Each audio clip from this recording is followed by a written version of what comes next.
The Lamborghini's engine roared to silence in the dusty garage. Leonard Voss stepped out, designer shoes crunching on gravel, eyes scanning the cramped workspace with unveiled disgust. He picked up a sketch from the workbench, complex suspension diagrams, revolutionary brake designs, and laughed. Fantasy drawings from a nobody mechanic. 12-year-old Mira watched her father's face harden, his jaw clench. Evan Brooks said nothing, but something ancient and furious stirred in his chest. This humiliation would either destroy him or resurrect everything he'd buried. Want to see what happens when brilliance meets brutality? Stay until the end and comment your city below. Let's see how far this story travels. The California sun beat mercilessly through the skeletal frame of the garage's corrugated roof, casting prison bar shadows across oil-stained concrete. Evan Brooks wiped sweat from his forehead with the back of his grease-blackened hand, leaving another dark smear to join the constellation already mapping his exhaustion. The ancient Chevy before him groaned as he torqued the final bolt on its transmission. Mrs. Chen's car, the third repair this week that would barely cover groceries. "Dad! Mrs. Patterson called again about her Buick!" Mira's voice rang from the small office attached to the garage, bright and clear as wind chimes. At 12 years old, his daughter possessed the kind of relentless optimism that both sustained and devastated Evan daily. She emerged holding a pink phone decorated with star stickers, her dark curls pulled into a ponytail, wearing an oversized MIT t-shirt he'd bought her 3 birthdays ago when dreams still seemed possible. "Tell her Thursday," Evan called back, crawling out from under the Chevy. His knees popped. He was only 37 but felt decades older. "And remind her about the estimate I gave her. No surprises this time." Mira nodded seriously, already dialing. She'd become his unofficial secretary over the past 2 years, managing appointments between homework and her obsessive sketching of mechanical designs that made Evan's heart ache with pride and regret. She was brilliant, genuinely brilliant, and trapped in this dying garage in Riverside because her father had become a ghost of what he'd once been. The Brooks Automotive Solutions sign hanging askew outside was a relic from better times, back when Evan had been a rising star at Quantum Motors, leading a team developing revolutionary safety systems, back when Sarah had been alive, when their modest home in Pasadena had rung with laughter, when the future stretched endless and golden before them, before the accident, before the lawsuit that Quantum Motors buried under an avalanche of corporate lawyers, before Evan discovered that the airbag defect that killed his wife had been documented, known, and deliberately suppressed because a recall would cost more than the projected wrongful death settlements. Before he'd walked away from everything, his career, his reputation, his fury, to raise Mira in this borrowed garage in a town where nobody knew his name or cared about his past. "Dad?" Mira appeared beside him, holding out a bottle of water beaded with condensation. "You forgot to eat lunch again." "I'll grab something later, Butterfly." He took the water, drank deeply. The nickname came from her childhood fascination with metamorphosis, how something small and earthbound could transform into something that defied gravity. "You always say that." She crossed her arms, a miniature version of Sarah's lecture stance. "And you're working on the Yamamoto drawings again." Her eyes flicked to the workbench where Evan's latest sketches lay scattered. Advanced suspension concepts, revolutionary brake cooling systems, adaptive safety mechanisms that could predict collision patterns before they occurred. "Just thinking," Evan said softly. "Keeps my mind sharp." "They're brilliant, you know." Mira picked up one of the drawings, her young eyes tracking the technical annotations with surprising comprehension. She'd inherited his engineering instincts. "Why don't you do something with them? Send them somewhere? Show someone?" "Show who, Butterfly? I fix cars now, that's enough." "But you could—" The roar of an engine cut her off. Not the tired wheeze of Riverside's usual vehicles, but a sound like liquid thunder, precision, and power compressed into mechanical poetry. Father and daughter turned toward the open garage bay as a Lamborghini Aventador, pearl white with carbon fiber accents, prowled into view like a predatory cat entering a henhouse. Evan's hand stilled on his wrench. Vehicles like this didn't appear in Riverside. This was a town of aging Hondas and tired pickup trucks, of people making do and getting by. The Lambo was worth more than every car in a 3-block radius combined. The engine died. The scissor door rose with hydraulic grace. A man emerged, and Evan understood immediately why the car had come here. This wasn't a client. This was judgment arriving in Italian leather shoes. Leonard Voss stood roughly 6 feet tall, perfectly groomed silver hair swept back from a face that had never known genuine hardship. His suit probably cost more than Evan's monthly rent. He was in his early 50s, radiating the kind of casual arrogance that comes from never hearing the word no without the financial power to reverse it. Evan recognized the type instantly. He'd worked for men like this at Quantum, men who treated engineers as expendable assets and innovation as intellectual property to be exploited. "This the place?" Voss called over his shoulder. A younger man emerged from the passenger side, clipboard in hand, looking around the garage with barely concealed distaste. "According to the GPS, Mr. Voss." "Christ," Voss's lips curled. "I thought Martin was joking." Evan stepped forward, wiping his hands on a rag. Professional courtesy warred with instinctive wariness. "Can I help you, gentlemen?" Voss's eyes swept over Evan, taking in the oil-stained coveralls, the second-hand work boots, the garage's shabby interior with its ancient tools and cracked concrete floor. The assessment took perhaps 3 seconds, and Evan felt himself categorized, dismissed, and forgotten in that brief span. Martin Chen recommended this place. Voss's tone suggested his friend had personally betrayed him. "Said you do good work. Though clearly Martin's standards have dropped considerably since he moved to this godforsaken town." Mira's hand found Evan's arm. He could feel her tension, her instinctive recognition of threat. 12 years old and already learning to read the cruelty in men's voices. "I do my best," Evan said evenly. "What seems to be the problem?" "The problem," Voss said, walking deeper into the garage without invitation, "is that my Lamborghini developed a concerning vibration at high speeds. My usual mechanic in Beverly Hills is booked for 3 weeks, and I'm driving to Vegas tomorrow for a conference. Martin insisted you could handle it, though looking at this setup," he gestured dismissively at the garage, "I'm having serious doubts. I'd be happy to take a look." "I'm sure you would." Voss's smile was surgical.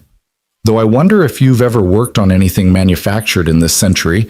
Most of your clients seem to drive vehicles that predate the internet." The younger man, an assistant, Evan assumed, actually laughed at this. Mira's grip on his arm tightened. "Mr. Voss, if you'd prefer to, No. Voss waved a hand. "I'm here. Might as well let the local talent have a swing. Just try not to break anything expensive. The Aventador's worth about..." He paused, making a show of calculation. "Well, probably more than you'll earn in the next 5 years, so careful hands, yes?" Evan's jaw tightened. He'd faced this before, the casual contempt of men who measured worth in dollar signs and judged competence by zip code. But usually, Mira wasn't watching.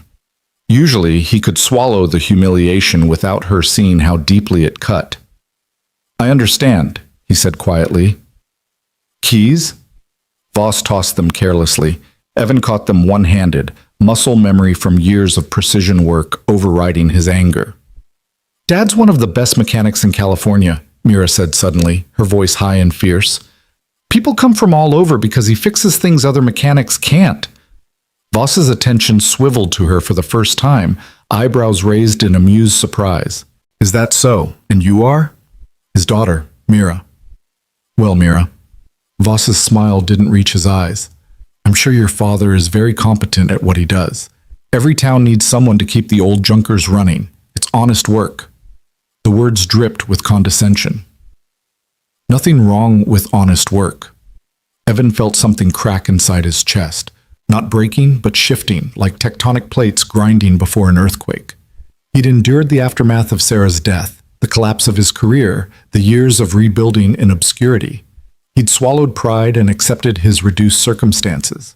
But watching this man speak to his daughter with such dismissive cruelty ignited something Evan thought he'd buried forever.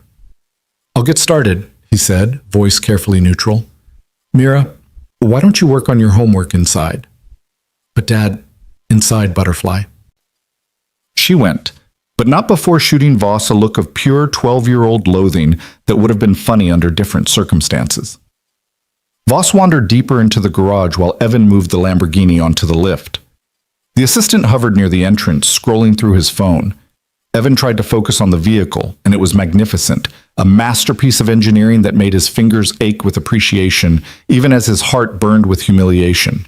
He'd once designed systems for cars like this, had contributed innovations that luxury manufacturers used without credit. Now he was the mechanic they mocked. "What's all this?" Voss's voice carried from the workbench. Evan's heart sank. "These your fantasy drawings?" Evan turned to see Voss holding one of his sketches, a detailed technical drawing of an adaptive suspension system that could read road conditions in real time and adjust shock absorption for optimal safety and performance. It represented months of evening work, of calculations performed after Mira went to sleep, of a mind that refused to stop solving problems even when there was no one left to appreciate the solutions. "Just ideas," Evan said, walking over. "Nothing important." "Nothing important," Voss laughed, a genuine belly laugh of such pure condescension that Evan felt his hands curl into fists. "Oh, this is priceless. Marcus, come look at this." The assistant approached, glancing at the sketch. "What is it?" "Our mechanic friend here has been designing cars in his spare time." Voss held up the drawing like evidence in a trial. "Look at these calculations. My God, you've even got performance projections. What is this? Suspension components? Brake systems?" "Integrated safety architecture," Evan said quietly. "It's a concept for a concept." Voss's laughter intensified. "Did you hear that, Marcus? A concept. From a mechanic in Riverside who fixes Mrs. Chen's transmission. No offense, friend, but do you have any idea what goes into actual automotive engineering? We're talking teams of PhDs with decades of experience, computer modeling systems that cost millions, testing facilities, regulatory compliance." "I understand the process," Evan interrupted, his voice dangerously soft. "I used to what? Watch YouTube videos? Read automotive magazines?" Voss was on a roll now, performing for his assistant, drunk on his own superiority. "Let me explain something about the real world, since you seem to be operating under some serious delusions. Men like me? We pay people with actual degrees, actual experience, actual credentials to design vehicles. We don't just wake up one morning and decide to sketch some lines on graph paper and call ourselves engineers." The assistant chuckled dutifully. Evan noticed the office door was slightly ajar. Mira was listening.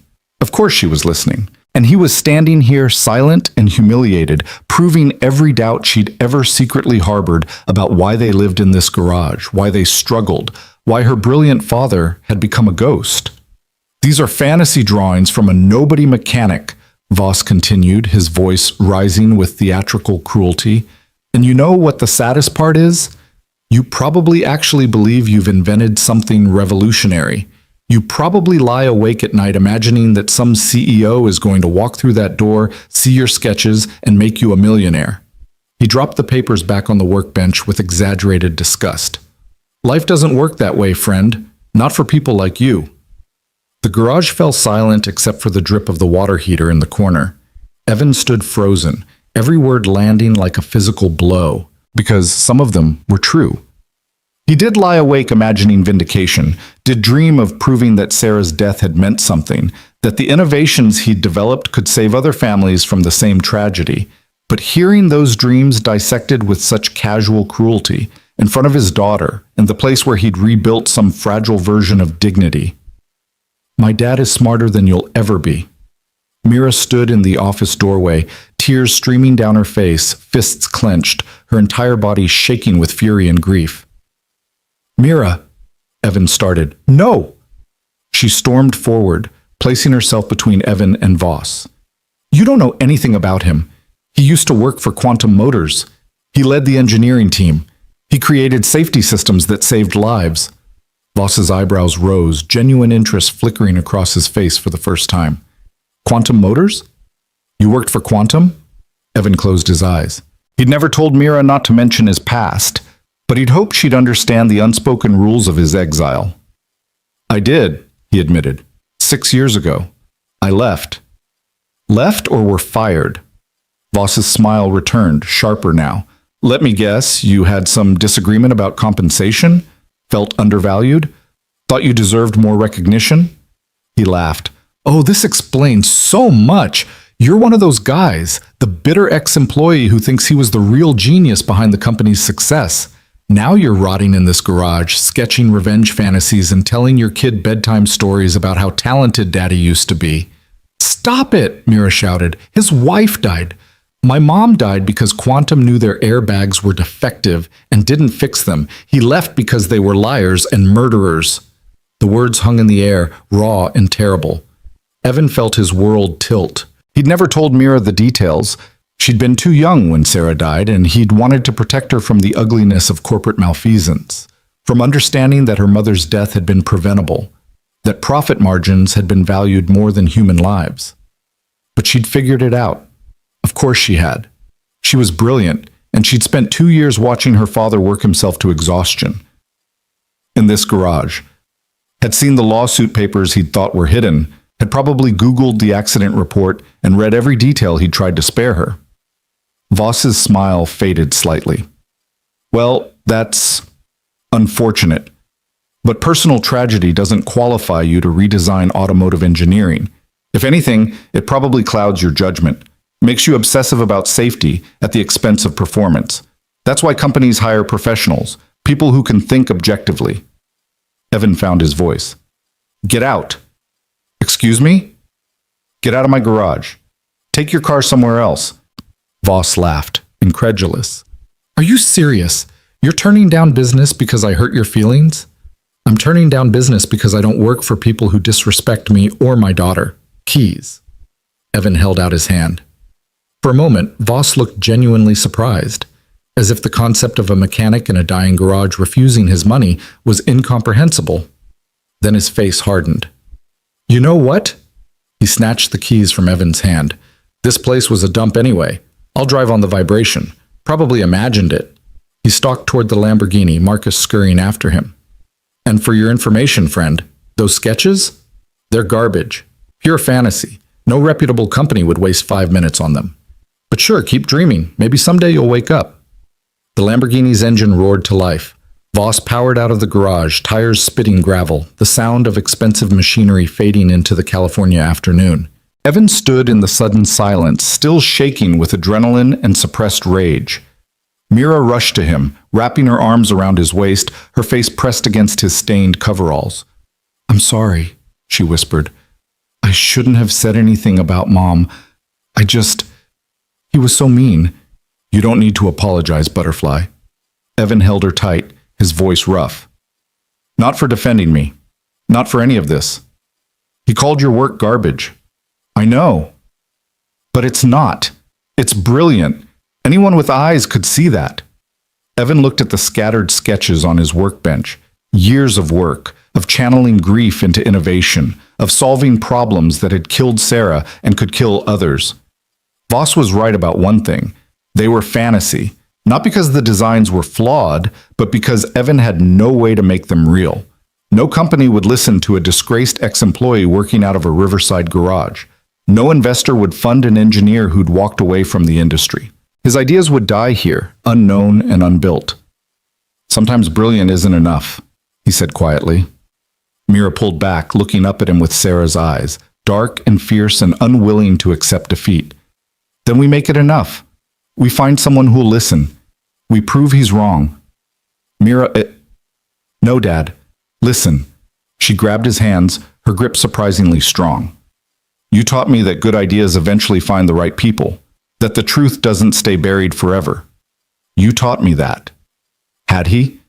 Evan wasn't sure what he'd taught her beyond survival and disappointment, but looking at his daughter's face, seeing her absolute faith in him, he felt something shift again in his chest. Not breaking, but perhaps healing. Perhaps remembering what he'd once been before grief and failure had worn him down. Maybe, he said softly. Maybe you're right. I am right. Mira released him and marched to the workbench, gathering the scattered sketches with careful hands. And I'm going to prove it. Come on. Come on where? The office. You have a computer. I have the internet. And someone, somewhere is going to recognize genius when they see it. Evan watched his daughter disappear into the tiny office, clutching his designs like treasure. He should stop her, should explain that the world didn't work the way she imagined, that professional engineering communities were closed systems that didn't welcome outsiders, that posting his concepts online would likely accomplish nothing except exposing them to more mockery. But he didn't stop her. Because Leonard Voss's cruelty had awakened something Evan thought had died with Sarah, the stubborn, furious refusal to let arrogance win. The belief that his work mattered. The conviction that silence was sometimes more destructive than failure. He followed Mira into the office, where she was already booting up the ancient desktop computer, her fingers flying across the keyboard with determined purpose. "Okay," she said. "There are these engineering forums. I've been reading them for months. MIT's open boards, automotive design communities, even some Tesla fan groups who love discussing modifications. We post your designs there, explain what they do. Let people who actually understand engineering see them." "Mira, these are specialized communities. They're not going to take seriously. A nobody mechanic from Riverside?" She looked at him with devastating clarity. "I know. That's why we don't tell them that part. We just show the work. Let it speak for itself." Evan felt tears prick his eyes. When had his daughter become so brave? When had she developed this warrior's heart? "Okay," he heard himself say. "Okay, Butterfly. Let's try." They worked through the afternoon, Evan explaining the technical aspects of each design while Mira typed furiously, crafting posts that stripped away personal details and focused on the innovations themselves. By sunset, they'd uploaded his adaptive suspension concept, his revolutionary brake cooling system, and his integrated safety architecture to 7 different forums and engineering communities. "Now we wait," Mira said, hitting the final submit button. "And hope," Evan added. "No." She turned to him, her face serious beyond her years. "Not hope. We know, because you're brilliant, Dad. And eventually, the right people are going to see it." That night, after Mira had gone to bed, Evan stood in the garage holding the sketch that Voss had mocked. He studied the lines and calculations he'd poured months into creating, trying to see them objectively. Were they garbage? Fantasy drawings from a nobody mechanic? Or were they something more? He thought about Sarah, about the last time he'd seen her alive, kissing him goodbye before driving to pick up groceries, her laughter as Mira did a cartwheel in the driveway, the ordinary beauty of a Thursday afternoon that had become the last afternoon. He thought about the police report, the lawsuit documents, the moment he'd discovered that her death had been preventable, and he thought about Leonard Voss's words. "You probably lie awake at night imagining that some CEO is going to walk through that door." Yes, he did imagine that. Because the alternative, accepting that Sarah's death was meaningless, that his innovations would die with him, that men like Voss would always win, was unbearable. Evan carefully stored the sketches in a folder, turned off the garage lights, and walked to his small apartment above the shop. Somewhere across the internet, his designs were floating in digital space, waiting to be seen, waiting to be judged, waiting to matter. He didn't sleep that night, but for the first time in 2 years, it wasn't grief that kept him awake. It was something that felt dangerously like hope. 3 days passed like water through cupped hands, slow enough to feel each hour, fast enough that Evan couldn't quite believe it was Friday morning when Mira burst into the garage waving her phone like a flag of victory. "Dad! Dad, you have to see this!" Evan looked up from the Buick he was working on, transmission fluid coating his forearms. Mrs. Patterson's repair had turned into a nightmare of corroded bolts and stripped threads, the kind of job that ate time and profit in equal measure. "Butterfly, I'm right in the middle of—" "Forget the Buick." She skidded to a stop beside him, breathless, her eyes blazing with an intensity that made his stomach flip. "Your posts are blowing up, like actually blowing up." He wiped his hands on a rag, slowly, buying time to manage expectations. They'd checked the forums obsessively for 2 days, a handful of views, a couple of generic comments, nothing suggesting anyone of importance had noticed. By yesterday, Evan had convinced himself the whole exercise had been therapeutic, but ultimately futile. The world didn't work on merit alone. He'd learned that lesson the hard way. "Show me," he said, keeping his voice carefully neutral. Mira thrust the phone at him. The screen showed one of the engineering forums they'd posted to, but the view counter had exploded. Over 40,000 views on the adaptive suspension post alone. The comment section scrolled endlessly, filled with technical analysis, heated debates, users tagging other engineers and researchers.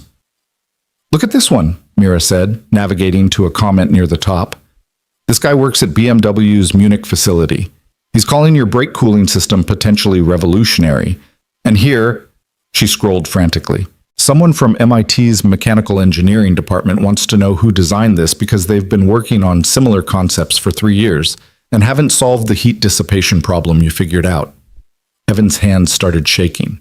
He read the comments with growing disbelief. These weren't casual observers or amateur enthusiasts. They were credentialed professionals, people with decades of experience, and they were taking his work seriously, more than seriously.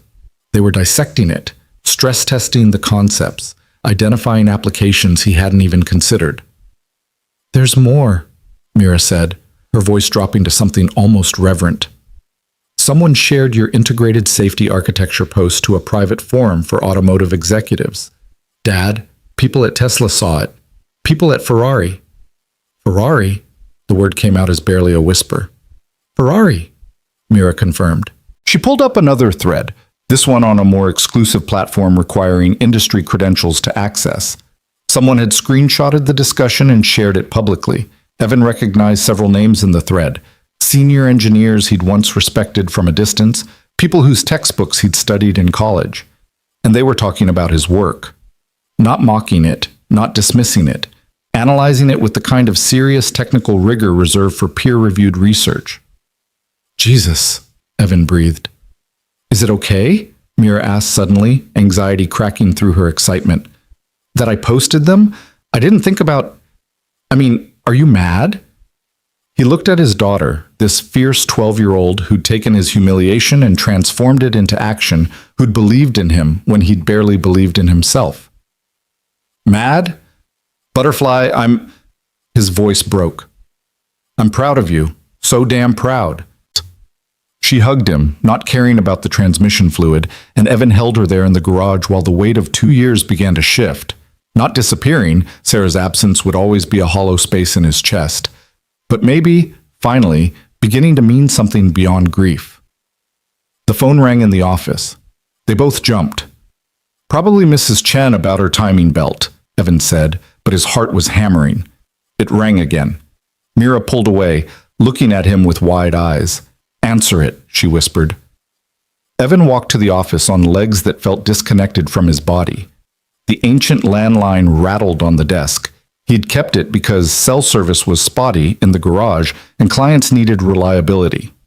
He picked up on the fourth ring. "Brooks Automotive." "Mr. Brooks? Mr. Evan Brooks?"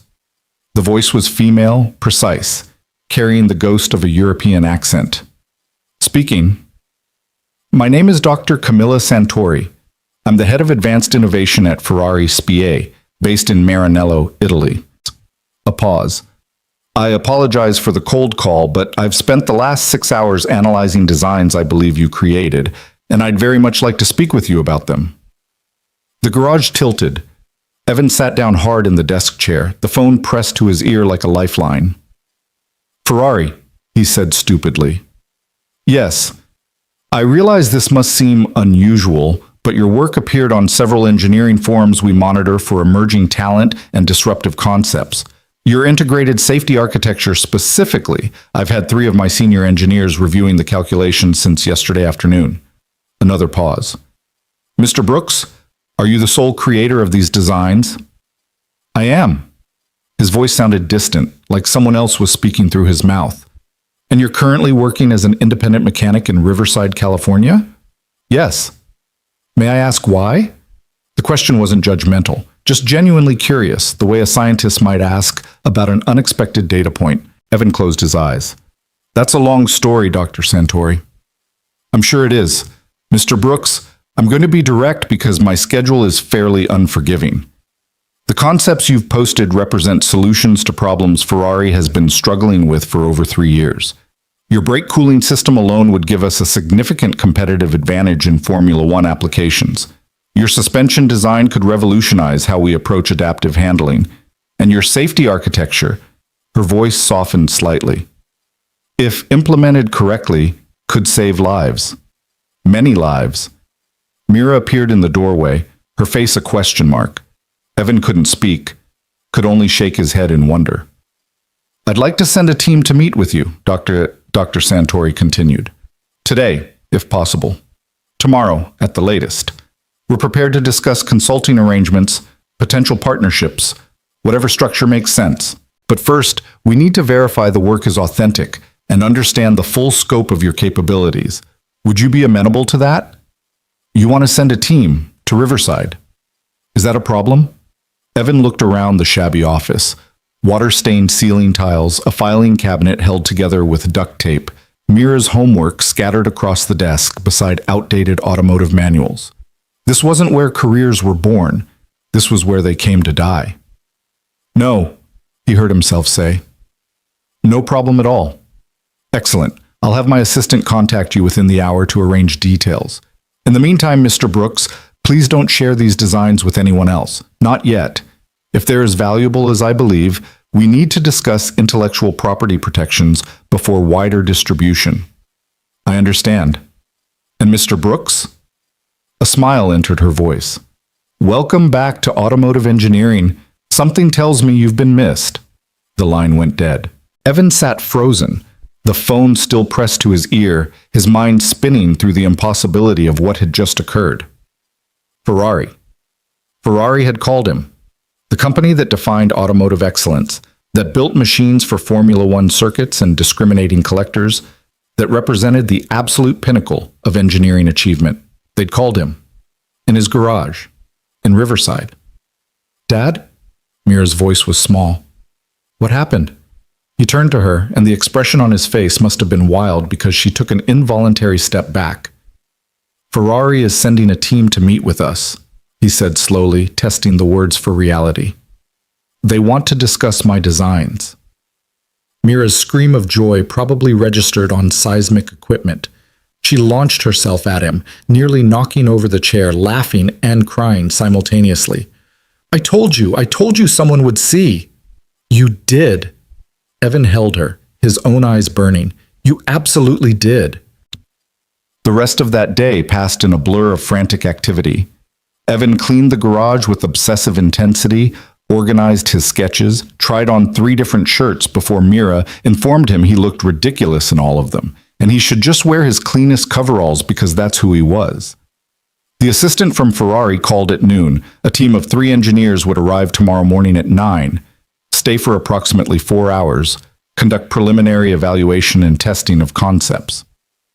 That night, Evan couldn't sleep. He kept running scenarios in his mind, catastrophizing about everything that could go wrong. They'd realize he was a fraud. They'd find flaws in his calculations. They'd decide the designs looked better on paper than they would in practice. Dr. Santori would call back, apologetic, explaining there'd been a mistake. At 2 a.m, he found Mira in the office, wide awake, sketching modifications to his suspension design. Can't sleep either? He asked. She shook her head. I keep thinking about what that man said, Mr. Voss, about fantasy drawings from a nobody mechanic. Mira, I want to find him. Her voice was fierce. After Ferrari makes you famous, I want to find him and show him he was wrong.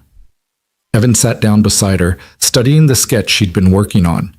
It was good, genuinely good, showing an intuitive understanding of mechanical stress and load distribution. Butterfly, men like Voss will always exist. People who measure worth in dollars and judge competence by appearance. What we do tomorrow isn't about proving him wrong. Then what's it about? He thought about that for a long moment. It's about proving Sarah's death mattered, that the innovations I developed to prevent other families from going through what we went through actually get built, actually save lives. He touched Mira's hand gently. That's the only revenge that means anything. She nodded, blinking back tears. Mom would be proud of you. She'd be proud of both of us, Evan corrected. You're the one who made this happen. You believed when I'd given up. You never gave up, Mira said softly. You kept designing. You kept solving problems. That's not giving up. Maybe she was right.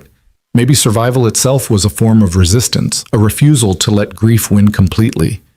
Evan had kept his mind sharp, kept his skills honed, kept working even when there was no audience and no recognition. And now, impossibly, that work might actually matter. They went to bed around 3, managing a few hours of restless sleep before dawn broke over Riverside. Evan was showered and dressed by 7, drinking his 4th cup of coffee when Mira appeared looking equally exhausted and wired. "Ready?" she asked. "Absolutely not," she grinned. "Good. Me neither." At 8:47 a.m., a black Mercedes SUV pulled into the garage lot. Evan watched from the doorway as 3 people emerged. Dr. Santori, immediately recognizable from the photos he'd frantically Googled the night before, accompanied by 2 men in their 40s carrying equipment cases. Dr. Camilla Santori was striking in person, late 50s, silver-streaked dark hair pulled back severely, wearing elegant slacks and a blazer that somehow looked both professional and ready for hands-on work. Her eyes, Evan noticed immediately, were the eyes of someone who'd spent decades evaluating machinery and people with equal precision. "Mr. Brooks?" She extended her hand, her grip firm and warm. "Thank you for accommodating us on such short notice." "Thank you for coming." Evan was acutely aware of the garage's shabbiness, the oil stains on the concrete, the ancient tools hanging on pegboard walls. "I apologize for the accommodations. I wasn't expecting—" "Please." She waved off his concern. Some of Ferrari's most important innovations were developed in workshops that made this look palatial. Genius doesn't require luxury. She gestured to her companions. "This is Marco De Luca, Senior Systems Engineer, and James Chen, Computational Modeling Specialist." They shook hands, both men studying Evan with unconcealed curiosity. He recognized their type immediately. Career engineers, the kind of deep specialist who spoke in equations and thought in forced diagrams. "And who is this?" Dr. Santori asked, noticing Mira hovering behind Evan. "My daughter, Mira." "Ah." Dr. Santori crouched slightly to meet Mira's eyes. "I understand you're the one who posted your father's designs online." Mira nodded, suddenly shy. "That took courage," Dr. Santori said seriously, "and excellent judgment. You may have changed the trajectory of automotive safety innovation. That's not something many 12-year-olds can claim." Mira's face blazed with pride. Evan felt his throat tighten watching them. "Now then." Dr. Santori straightened, all business. "Shall we begin? I'd like to review your complete portfolio of designs, discuss your methodologies, understand the scope of your research.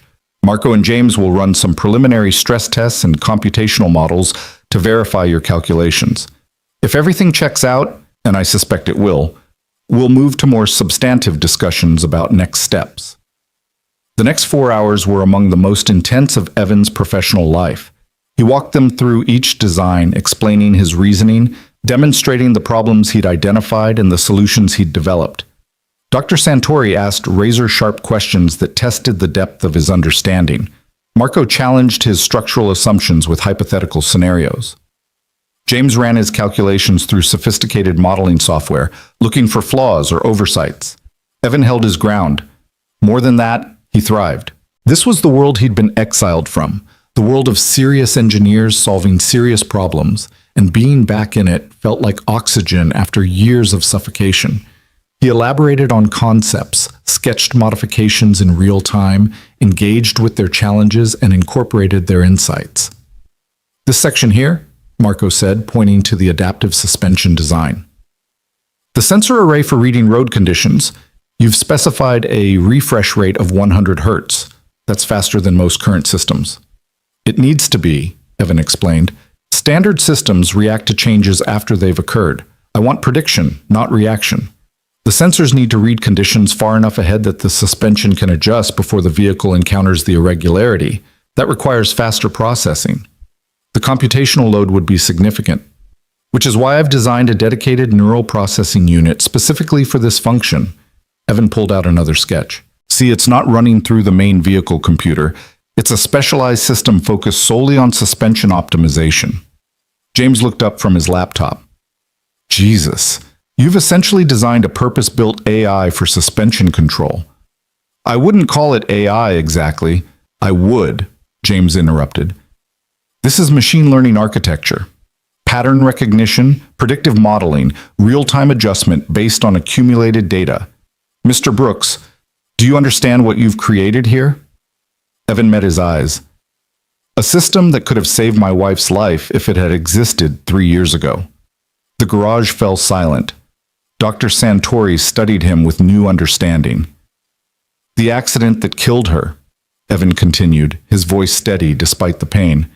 Investigation determined the vehicle's suspension failed to compensate for a pothole at highway speed. The resulting loss of control led to the crash. Standard suspension would have managed it if the airbags had deployed correctly.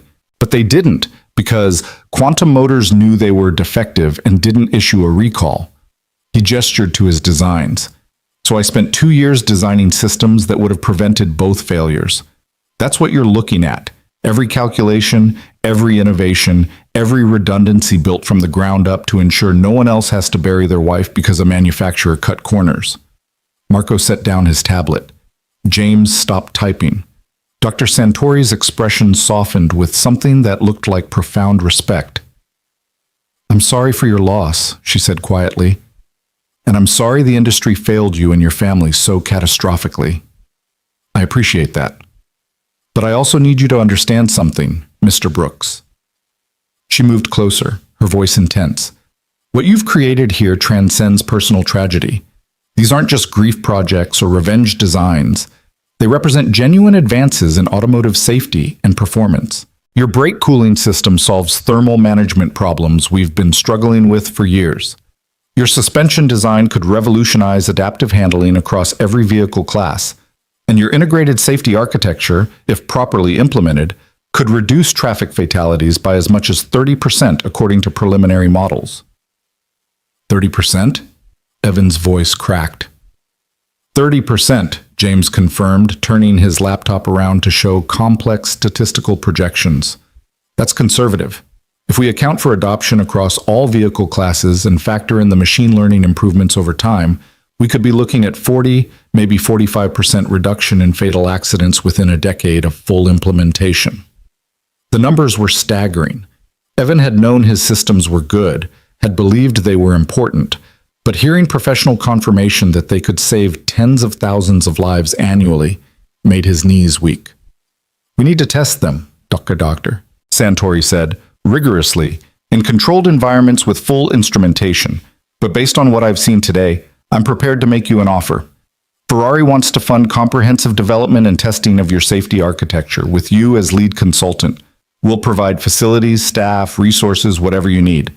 In exchange, we'll have first rights to implementation in our vehicles, with licensing opportunities for other manufacturers after initial deployment.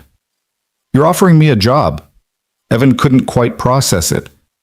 I'm offering you a chance to change the automotive industry, Dr. Santori corrected. The job is incidental. What matters is ensuring these innovations don't die in a riverside garage because one man was too proud or too hurt to try again. I'm not proud, Evan said softly. I'm terrified. Good. She smiled. Terror means you understand the stakes. Now I have one more question, and I need you to answer honestly. Are you willing to present these findings publicly? At a major automotive summit, in front of industry leaders and competitors? Evan's stomach dropped. How public? The Global Automotive Innovation Summit in Detroit, 2 weeks from now.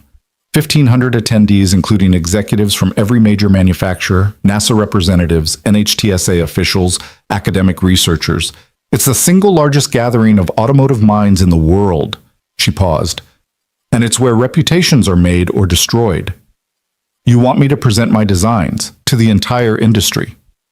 I want you to prove you're not a nobody mechanic, Dr. Santori said bluntly. I want you to walk onto that stage and demonstrate that brilliance doesn't require credentials or corner offices, that sometimes the most important innovations come from people the industry has overlooked or discarded. Can you do that? Evan thought about Leonard Voss's mocking laughter, about Sarah's empty chair at the dinner table, about Mira's fierce belief that truth eventually surfaced, about 2 years of exile and silence and grief that had fermented into something harder than anger, something like purpose. "Yes," he said, "I can do that." Dr. Santori's smile was fierce and approving. "Then let's get to work. You have 2 weeks to refine your presentation and prepare for the most important 4 hours of your professional life. Marco and James will coordinate with you remotely on technical refinements. I'll handle the political aspects, securing your speaking slot, managing expectations, ensuring you have allies in the room when you present." She extended her hand again. "Welcome back to the fight, Mr. Brooks. This time, you're not fighting alone." They shook, and Evan felt something fundamental shift inside him. Not healing exactly, but perhaps the beginning of transformation. The caterpillar didn't become a butterfly through comfort or safety. It became a butterfly by dissolving entirely and rebuilding itself into something capable of flight. After the Ferrari team left, Evan sat in the garage surrounded by his designs while Mira dozed in the office chair, exhausted from the emotional intensity of the day. The afternoon light slanted through the open bay door, painting everything gold. Detroit. 2 weeks. 1,500 people. He should have been terrified. Maybe he was. But underneath the fear was something else. Something that felt like vindication, like Sarah reaching across death to whisper that yes, her loss would mean something, that their daughter would grow up knowing her mother's death had changed the world. His phone buzzed. A text from an unknown number. "Heard through the grapevine that Ferrari visited you. Impressive. Or lucky. Either way, enjoy your moment. These things rarely last. LV Leonard Voss." Somehow he'd heard about the meeting, and even now couldn't resist diminishing it. Evan stared at the message, waiting for anger to surge. But instead he felt only pity. Voss lived in a world where success was measured in humiliation and worth was determined by wealth. He would never understand what Evan had gained today. Not a job or a contract, but proof that the last 2 years hadn't been wasted, that keeping his mind sharp and his skills honed had mattered. Evan deleted the message without responding. Voss didn't deserve his anger or his attention. What he deserved was to sit in that Detroit auditorium 2 weeks from now and watch a nobody mechanic from Riverside change the automotive industry. That night, after Mira went to bed, Evan stood in the garage holding Sarah's photograph, the one he kept in his toolbox, creased and stained from 2 years of being carried like a talisman. She was laughing in the photo, caught mid-spin at Mira's 6th birthday party, her hair flying wild, her joy so pure it still hurt to see.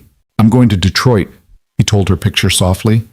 "I'm going to stand on that stage and show them what you were worth. What we were worth.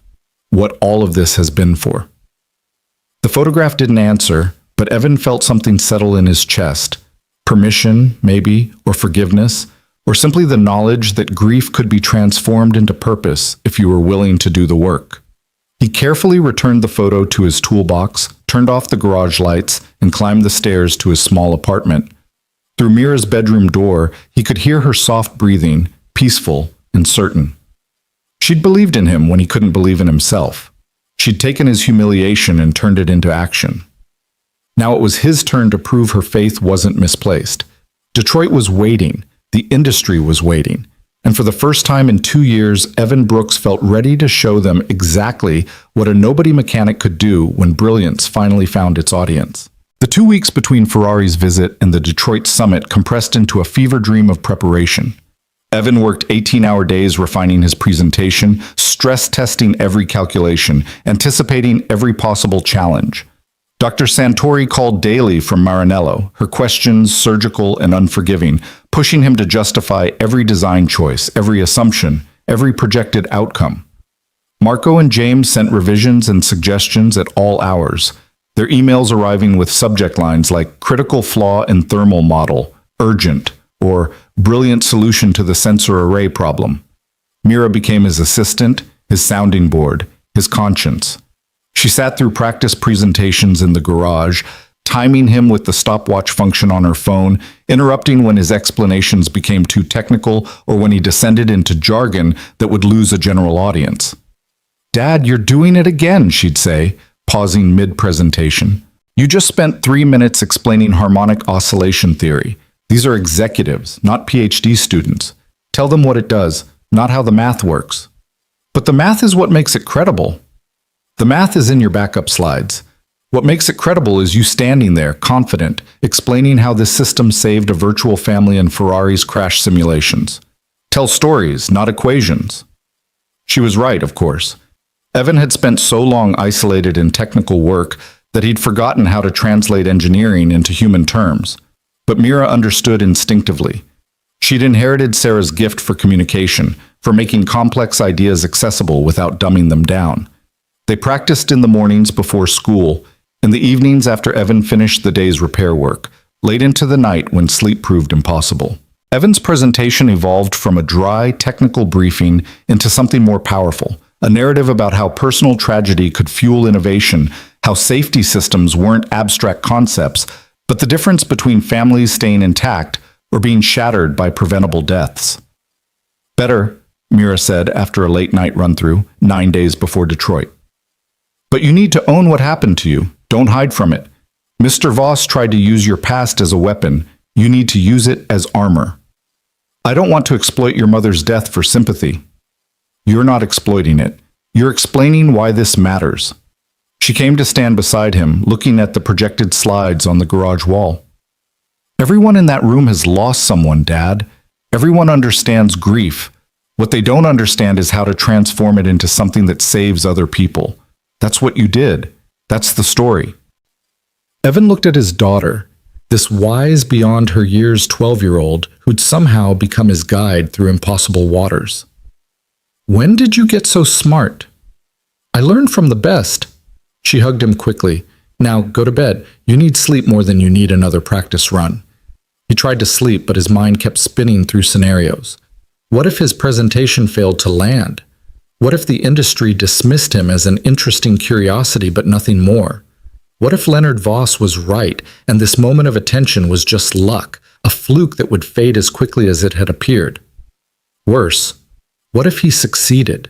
What if his innovations were adopted, implemented across manufacturers, and the industry embraced him as the genius doctor? Santori believed he was? Could he handle that kind of visibility after 2 years of invisibility? Could he rebuild a life in the spotlight when he'd barely managed to survive in the shadows? 5 days before Detroit, a package arrived from Ferrari. A custom-tailored suit in charcoal gray, Italian leather shoes, a leather portfolio embossed with his initials.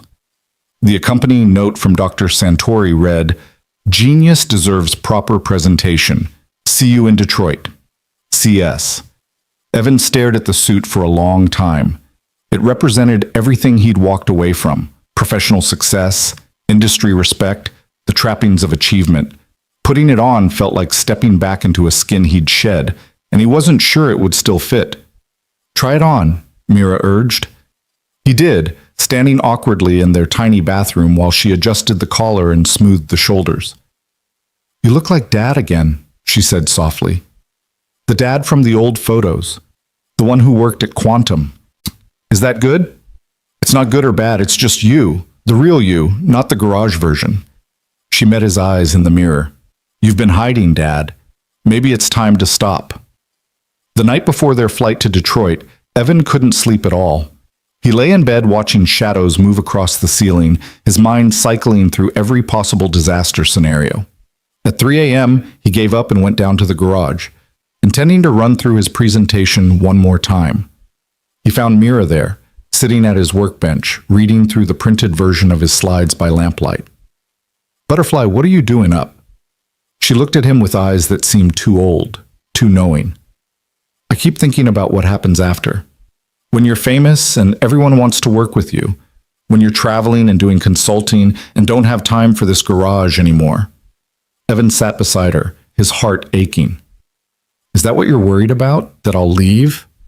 "Not leave exactly, just change. Become someone different. Someone who doesn't have time for me." He took her hands, holding them gently. "Mira, listen to me. Whatever happens in Detroit, whatever opportunities come from this, you are my priority. Always. You're the reason I kept working when giving up would have been easier. You're the reason I'm standing on that stage tomorrow. Everything I do so you can have the life your mother and I dreamed for you." "But what if—" "No, what ifs. Here's what I know. I love you more than any career, any recognition, any amount of success. You are not losing me to this. If anything, you're gaining the father you deserve, the one who isn't buried in grief and regret, the one who can actually give you opportunities beyond this garage. Mira's tears came then, hot and fast. I don't want opportunities. I just want my dad. You have me. You've always had me. And tomorrow you're going to watch your dad do something impossible. And then we're coming home, and I'm still going to fix Mrs. Patterson's Buick and burn grilled cheese sandwiches and help you with your homework. The core things don't change, Butterfly. They just get better. She nodded against his shoulder, and they sat there in the quiet garage until dawn began to gray the eastern sky. The flight to Detroit was surreal. Ferrari had booked them first-class tickets, Mira's first time flying, and she pressed her face to the window during takeoff, watching California disappear beneath clouds. Evan tried to review his notes, but found himself instead watching his daughter discover the joy of flight, and something in his chest loosened slightly. Whatever happened next, they'd have this moment, this shared experience of rising above everything that had held them down. Dr. Santori met them at the Detroit airport, accompanied by Marco and James. She'd arranged accommodations at the Renaissance Center, the hotel attached to the convention center where the summit was being held. Their room overlooked the Detroit River, the Canadian shore visible in the distance. Your presentation is tomorrow at 2 p.m., Dr. Santori briefed them in the hotel lobby. Main ballroom, 1,500 capacity, expected to be standing room only. You're following presentations from BMW's autonomous driving division and Tesla's battery innovation team, so the audience will be warmed up and engaged. Standing room only? Evan's stomach lurched. Your designs have generated significant buzz in the 2 weeks since they went public. People want to see the man behind the concepts. They want to know if you're legitimate or just internet hype. She smiled slightly. No pressure. That evening, Ferrari hosted a private dinner for key stakeholders, automotive executives, research directors, a handful of journalists from industry publications. Evan found himself seated between a senior vice president from BMW and a department head from NASA's Vehicle Safety Division, both of whom grilled him politely but intensely about his methodologies.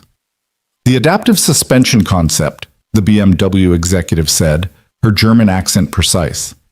You claim it can predict road conditions, but prediction requires data from conditions not yet encountered. How does your system solve the causality problem?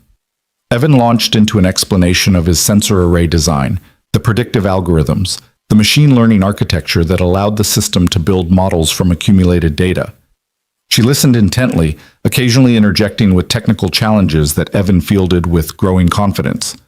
Across the table, he noticed Mira in conversation with Dr. Santori, both of them laughing about something. His daughter looked so small in this room full of industry titans, and yet she held her own. Asked intelligent questions, made the adults around her smile with her earnest curiosity. The NASA representative leaned in. Mr. Brooks, I understand you developed these systems following a personal tragedy. May I ask what drives you to continue this work? Beyond the obvious motivation of preventing similar accidents? Evan considered the question carefully. I think I spent 2 years angry at Quantum Motors for suppressing the defect that killed my wife, angry at an industry that prioritizes profit over safety, angry at myself for not seeing the signs, not protecting my family better. He paused, aware that the conversation around them had quieted, that people were listening. But anger is exhausting, and it doesn't build anything, so I channeled it into engineering problems, into solutions, and somewhere in that process, I realized I wasn't angry anymore. I was hopeful, because every calculation, every design, every innovation represented a family that might stay intact, a child who wouldn't lose a parent, a future where tragedies like mine become increasingly rare. The NASA representative nodded slowly. That's what separates good engineering from great engineering. Good engineering solves technical problems. Great engineering solves human problems.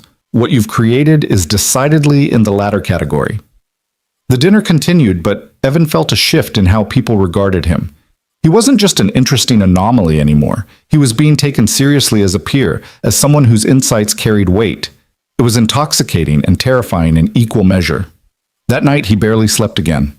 Mira was out cold in the adjoining room, exhausted from travel and excitement, but Evan stood at the window watching lights reflect off the dark river, rehearsing key phrases, anticipating challenges, trying to quiet the voice in his head that whispered he didn't belong here, that tomorrow would expose him as a fraud. His phone buzzed at 11 p.m. A text from Dr. Santori. Stop overthinking.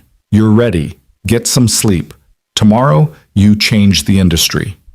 At 1:47 a.m., another text arrived, this one from an unknown number. Saw you're presenting tomorrow. Brave of you. Or foolish. Hard to tell which. Break a leg or don't. LV. Leonard Voss. Somehow he'd gotten Evan's number, and even on the eve of the most important presentation of Evan's life, Voss couldn't resist needling him. Evan stared at the message, and for the first time since their confrontation in the garage, he felt genuinely grateful to the man. Because Voss's cruelty had been the catalyst for everything that followed. Without that humiliation, Mira might never have posted his designs, Ferrari might never have called. This moment might never have arrived. Evan typed a response. Thank you for the motivation. See you in the audience. He sent it, turned off his phone, and finally managed a few hours of restless sleep. Morning came too quickly. Evan showered, dressed in the Italian suit, spent 20 minutes with Mira reviewing last-minute details over room service breakfast. She wore a navy dress Ferrari had sent her, looking so grown up that Evan felt his throat tighten. You're going to be amazing, she said, adjusting his tie with the seriousness of a general preparing troops for battle. Just remember, tell stories, not equations. Make them feel it, not just understand it. When did you become my presentation coach? When you became too nervous to remember your own advice. She kissed his cheek. I love you, Dad. Mom would be so proud. At 1:30 p.m., Evan stood backstage at the Renaissance Center's Grand Ballroom, listening to the Tesla executive wrap up his presentation on battery innovation. Through a gap in the curtains, he could see the massive room, row after row of seats filled with the industry's most influential minds. A press section bristling with cameras, massive screens flanking the stage displaying the Tesla logo. Dr. Santori appeared beside him. Nervous? Terrified. Good, channel it. Nervous energy keeps you sharp. She handed him a small lapel microphone. Remember, you're not here to convince them you're smart. They already know that. You're here to make them understand why this matters, why you matter. Can you do that? Evan thought about Sarah, about Mira, about 2 years in a riverside garage rebuilding himself from fragments. Yes. Then let's go make history. The Tesla executive finished to solid applause. The moderator, a veteran automotive journalist, took the stage for the transition. Our next presenter represents something unique in this industry, the moderator began. A brilliant engineer who walked away from traditional career paths to pursue innovation on his own terms. His designs have generated unprecedented buzz in online engineering communities, catching the attention of Ferrari, BMW, and NASA. Ladies and gentlemen, please welcome Evan Brooks, presenting Integrated Safety Architecture, engineering solutions born from personal tragedy. Evan walked onto the stage into a wall of applause. The lights were blinding, the audience a dark mass beyond the stage's edge. He clipped on the microphone, pulled up his first slide, and for one terrible moment his mind went completely blank. Then he saw Mira, sitting in the front row beside Dr. Santori, giving him a thumbs up with such fierce confidence that something inside him clicked into place. He began. 3 years ago, my wife Sarah died in a car accident that should have been survivable. His voice carried clearly through the ballroom, steady despite his racing heart. The investigation revealed 2 critical failures. First, the vehicle's suspension didn't compensate properly for a road irregularity at highway speed, causing loss of control. Second, the airbag system, which was known to be defective, failed to deploy. The manufacturer had documented this defect, but determined that a recall would cost more than projected wrongful death settlements. The ballroom had gone completely silent. My wife was 34 years old. She left behind a 9-year-old daughter and a husband who worked in automotive engineering and should have been able to protect his family from preventable failures. Evan advanced the slide, showing a photo of Sarah laughing at Mira's 6th birthday party. This is what the industry's failure to prioritize safety cost my family. And we're not unique. 38,000 people die annually in traffic accidents in the United States alone. Global numbers approach 1.35 million deaths. Many of these are preventable with better engineering. He could see people leaning forward, the press section raising cameras. I spent 2 years asking myself what engineering solutions could have saved Sarah. What systems could predict and prevent the cascade of failures that killed her? Another slide, his adaptive suspension diagram. This is what I developed. An integrated safety architecture that combines predictive suspension management, redundant safety deployment systems, and real-time risk assessment using machine learning algorithms. For the next 45 minutes, Evan walked them through his innovations. He showed Ferrari's crash simulation data demonstrating 30% reduction in fatal impacts. He presented NASA's preliminary analysis suggesting applications beyond automotive use. He displayed thermal models from BMW's Munich facility, confirming his brake cooling system solved problems their team had struggled with for years. But he didn't just present data. He told stories. He described the moment he'd realized standard suspension systems were fundamentally reactive, always responding to conditions after they occurred rather than anticipating them. He explained how his integrated safety architecture treated vehicle safety as a holistic system rather than a collection of independent components. Traditional approach treats safety features like airbags, crumple zones, and stability control as separate systems, Evan explained, his confidence growing as he hit his rhythm. My architecture integrates them into a unified system that communicates constantly, predicts potential failure cascades, and activates redundancies before primary systems fail. It's not revolutionary technology. It's revolutionary thinking about how existing technologies communicate.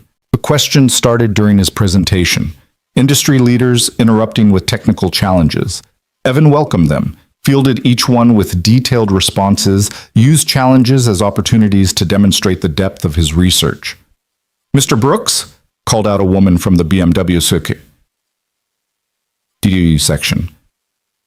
"Your predictive models assume perfect sensor function. What about sensor degradation over time? Calibration drift? Environmental factors that corrupt data?" "Excellent question," Evan responded. "That's addressed in my redundancy architecture. The system uses multiple sensor arrays with different technologies, optical, radar, and physical pressure sensors. They cross-validate constantly. If one array starts showing drift, the others compensate while triggering a maintenance alert. The system degrades gracefully rather than failing catastrophically." A man in the Tesla section stood. "The computational requirements for real-time processing of this much data must be enormous. How do you prevent processing lag that could make predictions arrive too late?" "I designed a dedicated neural processing unit specifically for this function," Evan explained, pulling up the relevant diagram. "It's not running through the main vehicle computer. It's a specialized system focused solely on safety calculations, with priority processing that bypasses normal computational queues. Think of it as a dedicated safety coprocessor." The questions continued, each one allowing Evan to demonstrate that he'd thought through every angle, anticipated every objection, designed solutions for every potential failure point. Then, from the front row, a familiar voice cut through the discussion. "Mr. Brooks, Leonard Voss, Voss Technologies." The man stood, his expression unreadable. "Your presentation is impressive, certainly, but I'm curious about practical implementation. You've been working in a small garage in Riverside for the past 2 years. No major funding, no research team, no access to testing facilities. How do we know these aren't just theoretical exercises that would fail under real-world conditions?" The ballroom went quiet, everyone sensing the edge in Voss's question. Evan looked at the man who'd mocked him, humiliated him, called his life's work fantasy drawings from a nobody mechanic. And he smiled. "Mr. Voss, I appreciate the question." Evan's voice was calm, even warm. "You're right that I've been working independently, without traditional resources. But that's actually been an advantage, not a limitation. I wasn't constrained by corporate politics, quarterly profit demands, or committee decisions. I could focus purely on solving the engineering problems without compromise." He advanced to a new slide, Ferrari's logo alongside NASA's. As for real-world validation, Ferrari has been testing these systems in their development vehicles for the past 2 weeks. Initial results exceed projected performance by approximately 12%. NASA's Vehicle Safety Division has run parallel simulations using their accident reconstruction models. Their analysis suggests implementation across all vehicle classes could reduce traffic fatalities by 30 to 45% within a decade. Evan paused, letting that sink in. But to directly address your concern about my background, yes, I worked in a small garage. I fixed transmissions and changed oil while developing these innovations. And I think that's exactly the perspective the industry needs, because I wasn't designing for performance specs or profit margins. I was designing for the woman who drives her kids to school every morning, for the father working late who just wants to get home safely, for families who shouldn't have to lose someone because engineers prioritized cost efficiency over human life. The ballroom erupted in applause. Evan saw Voss's face flush, saw him sit down abruptly. If there are no other questions, the moderator began. One more. A man stood near the back. Dr. Robert Chen, MIT Mechanical Engineering Department. Mr. Brooks, your work is clearly exceptional, but you mentioned earlier that you left the automotive industry after your wife's death. Can you elaborate on why you left quantum motors specifically? The ballroom tensed. This was the question Evan had been dreading and hoping for in equal measure. I left because I discovered that quantum motors had documented the airbag defect that killed my wife 9 months before her accident. They'd conducted internal testing, confirmed the flaw, and decided not to issue a recall because the projected cost exceeded their estimated liability from wrongful death settlements. Evan's voice remained steady, but emotion crept in at the edges. They made a spreadsheet calculation that my wife's life was worth less than the inconvenience of fixing their mistake. When I confronted them with this information, they offered me a settlement with a non-disclosure agreement. I refused. I walked away from my career because I couldn't continue working in an industry that operated that way. The silence was absolute. But here's what I learned in 2 years of exile, Evan continued. The industry isn't fundamentally broken. The people in it aren't evil. But the incentive structures are misaligned. When safety recalls are treated as financial liabilities rather than moral imperatives, companies make terrible decisions.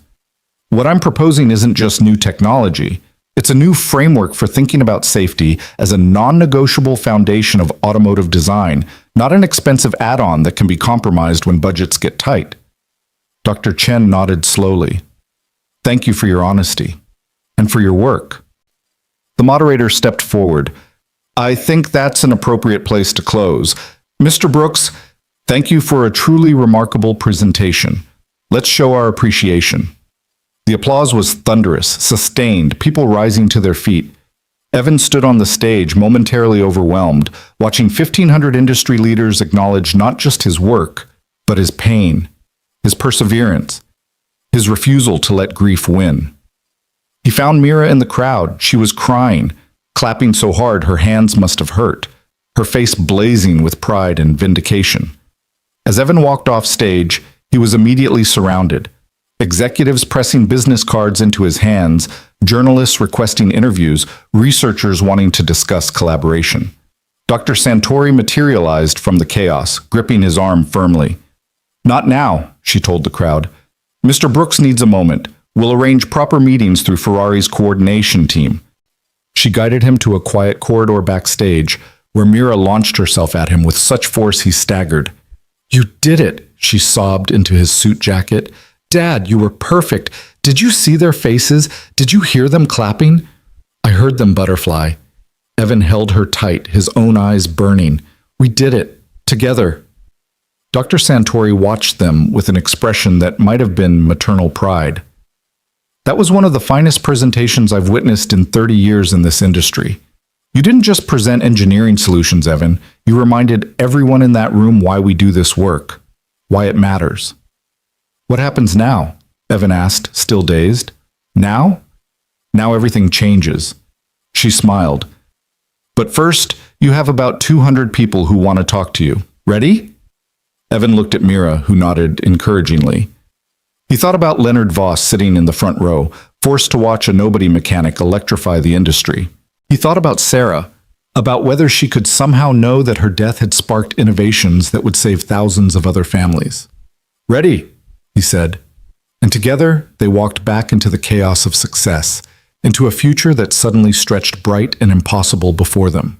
The rest of that day in Detroit blurred into a dizzying succession of handshakes, elevator pitches, and impromptu meetings in hotel corridors.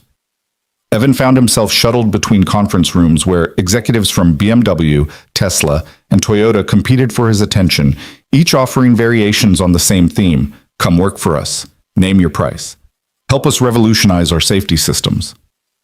Dr. Santori stayed close, running interference, reminding overeager recruiters that Ferrari had first rights to consultation agreements and that Mr. Brooks wasn't a free agent to be poached in hotel lobbies. By 7 that evening, Evan was exhausted in a way that had nothing to do with physical fatigue.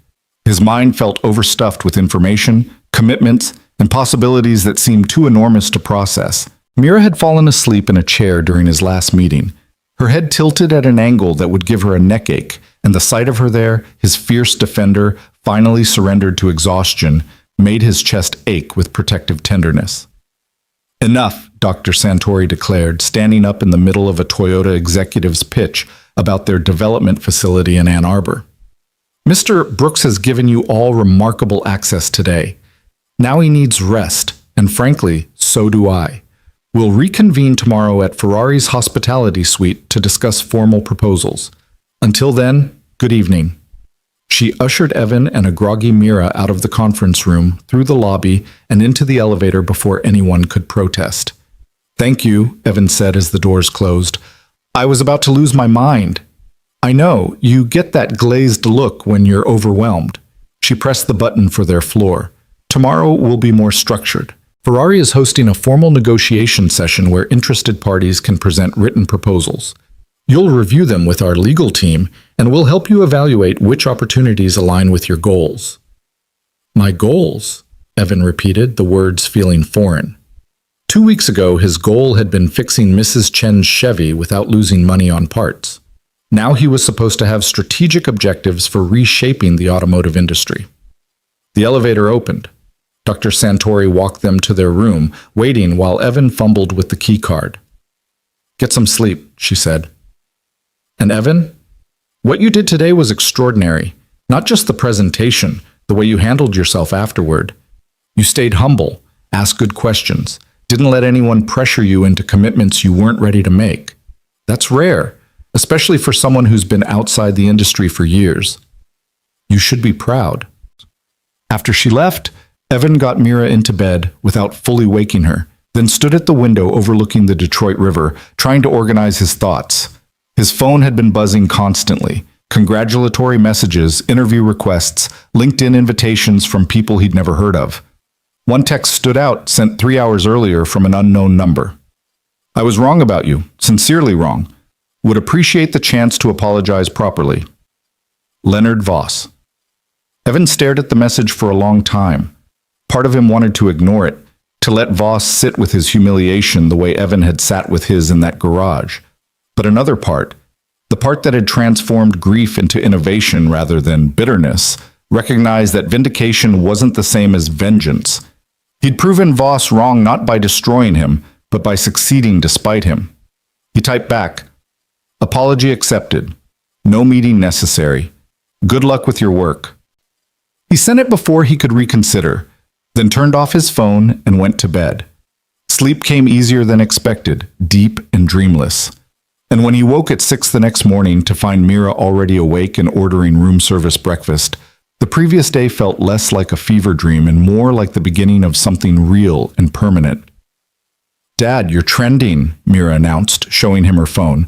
The screen displayed Twitter feeds, LinkedIn posts, automotive blogs, all discussing his presentation.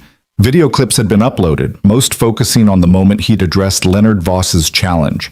The comments were overwhelmingly positive, with engineers and safety advocates praising his transparency about Quantum Motors' negligence. "Is that good?" Evan asked, not entirely sure how he felt about sudden visibility. "It's very good. Look at this one. It's from a traffic safety organization. They're calling your integrated safety architecture the most important innovation in automotive safety since the seatbelt." She scrolled enthusiastically. And this article from Motor Trend says Ferrari stock jumped 2% this morning on news of their partnership with you. Evan sat down heavily on the bed. Ferrari stock moved because of me?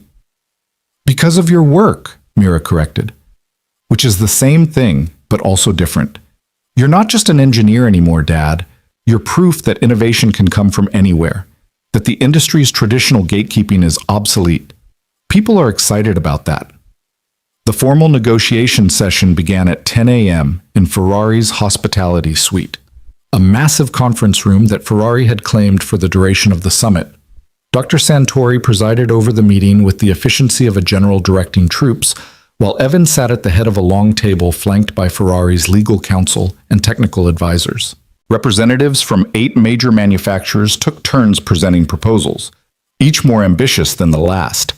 BMW offered to establish a dedicated safety innovation lab in Munich with Evan as director, annual budget in the 8 figures, staff of 50 engineers.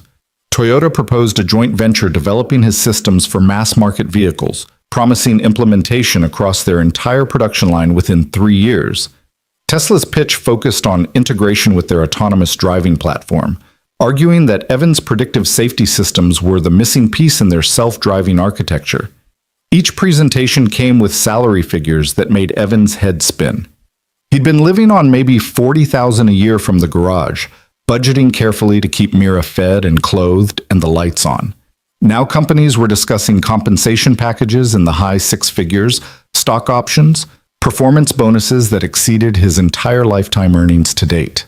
"I need to think about this," Evan said after the last presentation concluded. "These are all incredible opportunities, but I can't make a decision of this magnitude without careful consideration."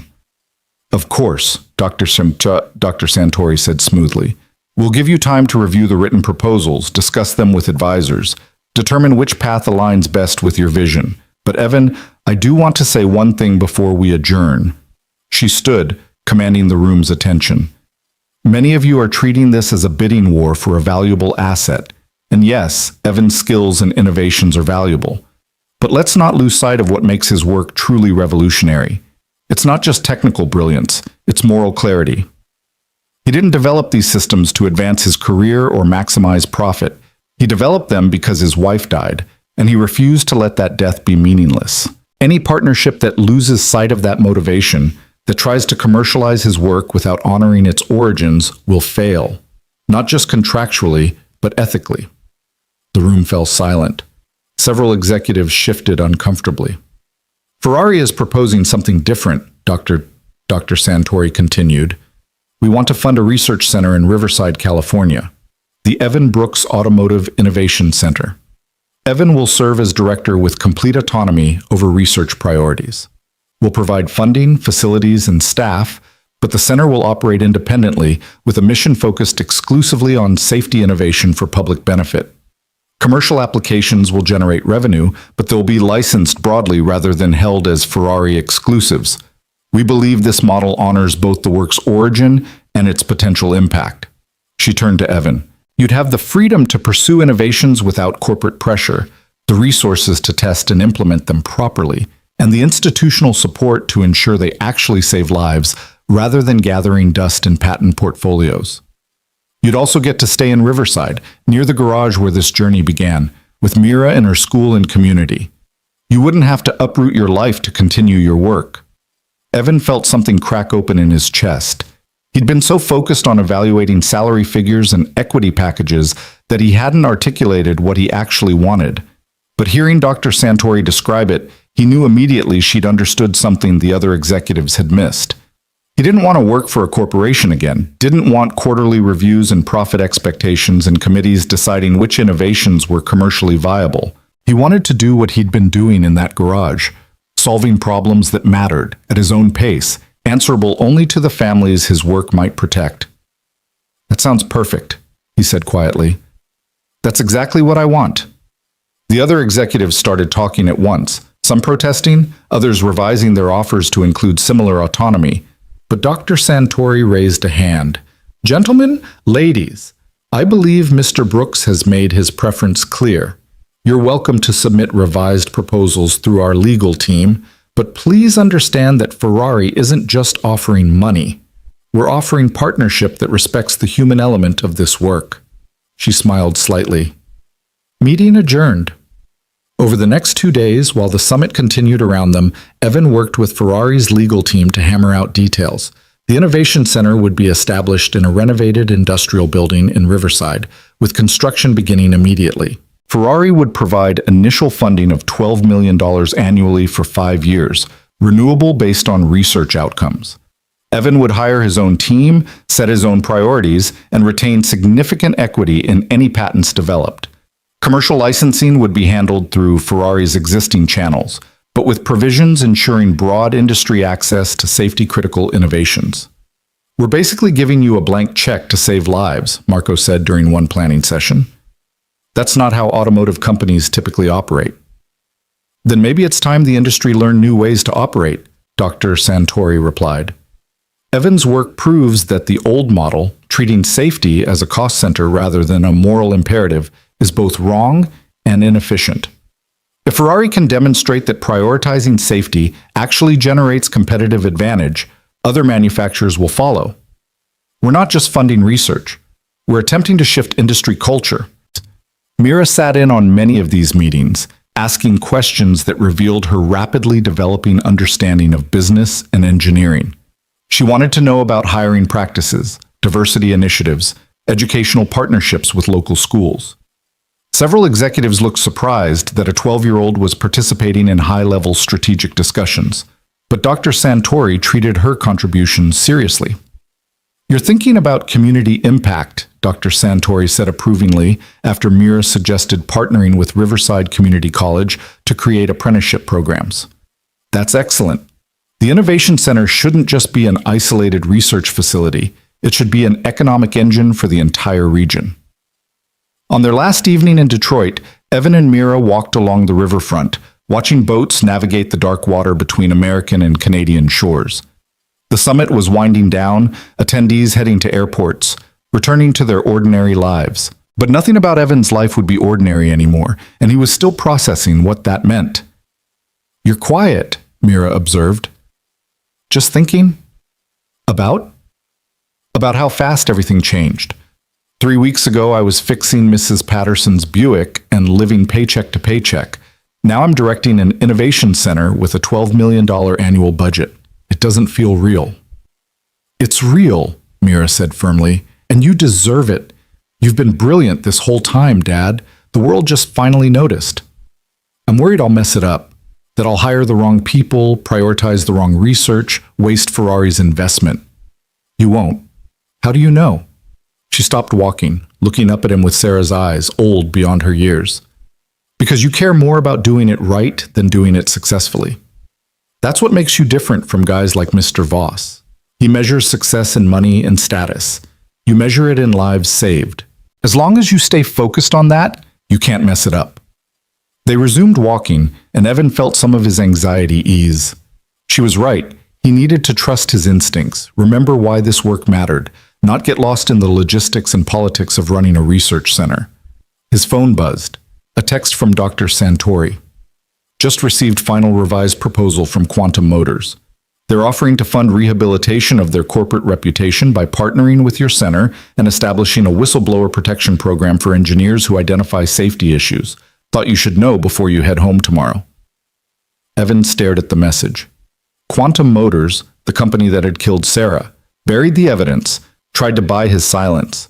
Now they wanted to partner with him, to rehabilitate their image using his tragedy as a redemption narrative. "What is it?" Mira asked, seeing his expression. He showed her the message. She read it, her face hardening. "Are you going to accept?" "I don't know. Part of me wants to tell them to go to hell. They don't get to profit from Mom's death by pretending to care about safety, now. But another part thinks maybe this is exactly the accountability I wanted. If partnering with my center forces them to implement real whistleblower protections, to take safety seriously, to change their culture, maybe that's worth more than holding a grudge." Mira considered this. What would Mom want? The question hit him hard.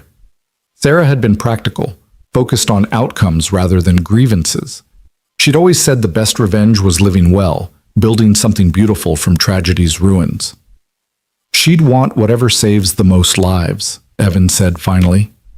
"Even if it means working with people who failed her." "Then you know what to do." He typed a response to Dr. Santori. "Schedule a meeting with Quantum. but make it clear, I'm not interested in reputation rehabilitation.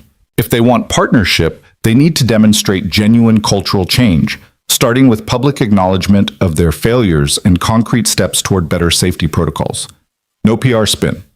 Real accountability. He sent it, feeling both righteous and uncertain. Was he being pragmatic or selling out? Was there a meaningful difference between the two? They flew home to California the next morning. As the plane descended into LAX, Evan looked out the window at the sprawling city below, thinking about how different the return felt from the departure. He'd left as a nobody mechanic with unlikely dreams. He was returning as someone the industry would now take seriously, with resources to actually implement his innovations. A car Ferrari had arranged picked them up at the airport, another surreal detail in a series of surreal days. The driver navigated them back to Riverside, and when they pulled up to the garage, Evan felt a complicated mix of emotions. This place had been his refuge and his prison, the space where he'd rebuilt himself and hidden from the world. It looks smaller, Mira said, echoing his thoughts. It does, Evan agreed, but we'll keep it. It's where everything started. It should stay part of the story. Over the following weeks, Evan's life transformed at dizzying speed. Ferrari's construction team descended on a vacant industrial building 3 blocks from the garage, converting it into a state-of-the-art research facility. Evan worked with Dr. Santori to recruit staff. He wanted a mix of experienced engineers and promising young talent, people who'd been overlooked by traditional hiring practices the way he'd been overlooked. The first person he hired was James Chen from Ferrari's Detroit team, offering him the position of senior systems engineer. James accepted immediately, relocating from Italy with his family. Next came Dr. Patricia Nguyen, a materials scientist who'd been stuck in a dead-end position at a defense contractor despite holding 3 patents in composite safety structures. Then Roberto Sanchez, a recent MIT graduate who'd developed innovative crash prediction algorithms but couldn't find industry backing because he lacked connections. "You're building a team of misfits," Dr. Santori observed during one hiring review. "I'm building a team of people who understand what it means to be dismissed," Evan corrected.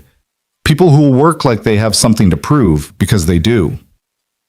Universities started reaching out, wanting to establish partnerships. Riverside Community College proposed a joint apprenticeship program. UC Riverside wanted to create a dual degree program in automotive safety engineering. High schools asked about mentorship opportunities for students interested in STEM careers. "You're becoming an institution," Mira said one evening, watching Evan review partnership proposals at the kitchen table. "That's weird. Tell me about it." "But good weird. The kind where you're changing things instead of just talking about changing things." She was right. The Innovation Center was attracting attention not just for the research it would produce, but for what it represented. Proof that the industry's traditional gatekeeping was unnecessary, that talent and dedication mattered more than credentials and connections. 3 months after Detroit, the Evan Brooks Automotive Innovation Center officially opened. The ribbon-cutting ceremony drew automotive executives, government officials, local community leaders, and press from around the country.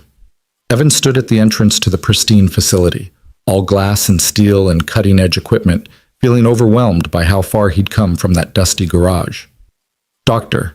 Santori gave the keynote speech, talking about Ferrari's commitment to safety innovation and their pride in partnering with someone who embodied the industry's best values. Local officials spoke about economic revitalization and educational opportunities. Then it was Evan's turn. He stood at the podium, looking out at the crowd, and found himself thinking about Sarah, about how she'd never see this moment but was present in every aspect of it.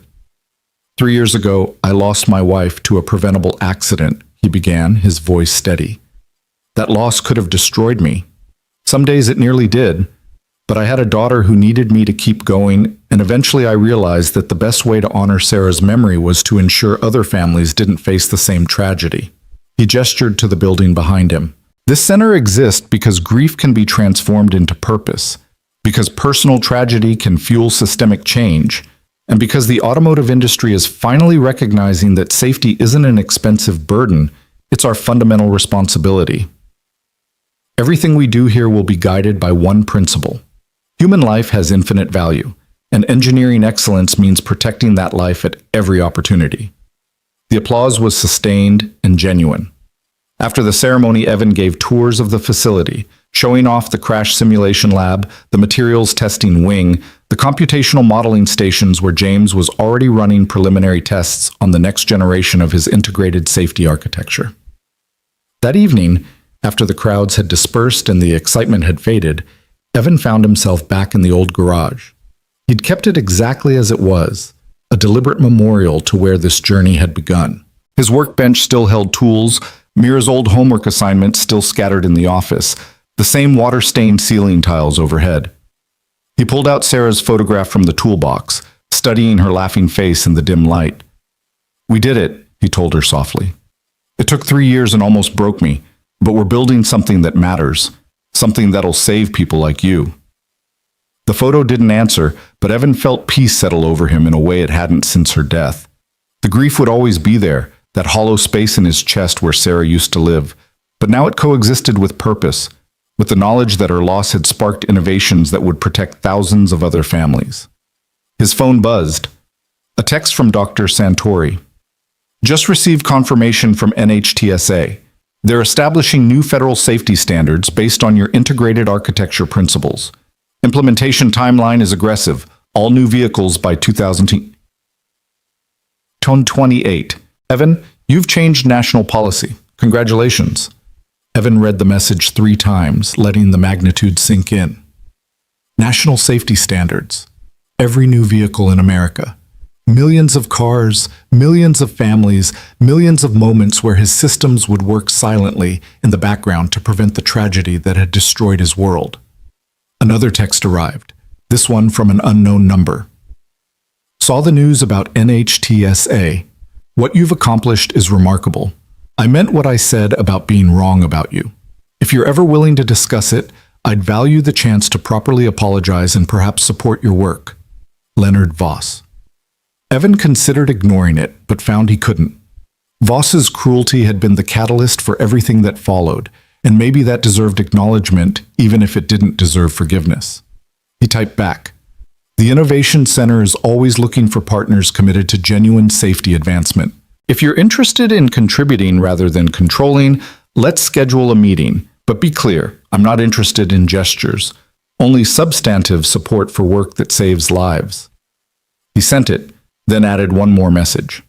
"And for what it's worth, thank you for underestimating me. It gave me the motivation I needed." The response came quickly. "I think we both learned something. I'll contact your office tomorrow. And Evan, your wife would be proud of you." Evan closed his eyes, letting tears come for the first time in months. Sarah would be proud. Of the center, of his resilience, of Mira's fierce brilliance, of everything they'd built from the ruins of her loss. He carefully returned her photo to the toolbox, turned off the garage lights, and walked across the parking lot to the Innovation Center's gleaming entrance. Tomorrow, his team would begin testing the next generation of safety systems. Universities would send students for training. Manufacturers would implement his designs in millions of vehicles. And somewhere, families he'd never meet would arrive home safely because of equations he'd developed in a dusty garage while grieving. The work wasn't finished, would never be finished, really, because safety was an ongoing pursuit, not a final destination. But standing in the lobby of a facility dedicated to protecting human life, surrounded by equipment and expertise that made the impossible suddenly achievable, Evan finally allowed himself to believe something he doubted for 3 years. He'd survived. More than survived. He'd transformed suffering into purpose, isolation into community, despair into hope. The garage where Leonard Voss had mocked him now stood as a monument to persistence, a reminder that brilliance doesn't die just because the world temporarily fails to recognize it. It waits. And eventually, if you're brave enough and stubborn enough and lucky enough, it finds its moment to shine. Evan Brooks had found his moment, and he was just getting started. 3 years moved like water through different vessels, sometimes rushing with the chaos of expansion and discovery, sometimes pooling in quiet moments of reflection. The Innovation Center grew from Evan's unlikely dream into a thriving institution that redrew the map of automotive safety research. What had begun with a small team of overlooked engineers had expanded to 73 employees representing 16 countries and dozens of specializations, all united by the conviction that human life deserved protection through excellence in design. Evan stood now in the observation deck overlooking the main testing facility, watching a crash simulation unfold in real time on the monitors below. His fifth-generation integrated safety architecture was being evaluated in a reconstructed highway accident scenario, the exact conditions that had killed Sarah, recreated down to the pothole depth and vehicle speed. The test vehicle, equipped with his latest systems, approached the irregularity at 67 miles per hour. James Chen stood beside him, tablet in hand, monitoring data streams. Predictive suspension engaging in 3, 2, 1. The vehicle's suspension adjusted instantaneously, the shock absorbers responding to road conditions half a second before the wheels encountered them.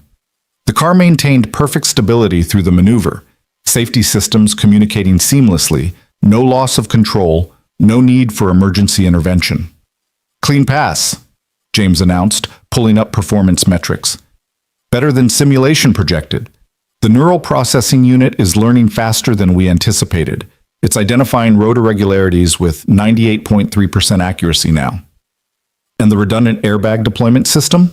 Evan asked, though he could see the answer in the data scrolling across screens. Didn't need to activate, which is exactly the point. The suspension prevented the loss of control that would have required airbag deployment. James looked at Evan with something approaching reverence. This system would have saved your wife, Evan, no question. The words landed like a benediction and a wound simultaneously. Yes, Sarah would have survived in a vehicle equipped with these systems, but she wasn't alive to benefit from them, would never meet the thousands of families who would survive because of innovations born from her death. It'll save someone else's wife, Evan said quietly. That has to be enough. His phone vibrated with a message from Dr. Santori. NHTSA final certification came through.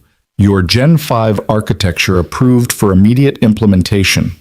BMW and Toyota both confirmed production integration starting Q3. Evan, by this time next year, your systems will be in 8 million new vehicles. We did it. 8 million vehicles. Evan tried to comprehend the scale.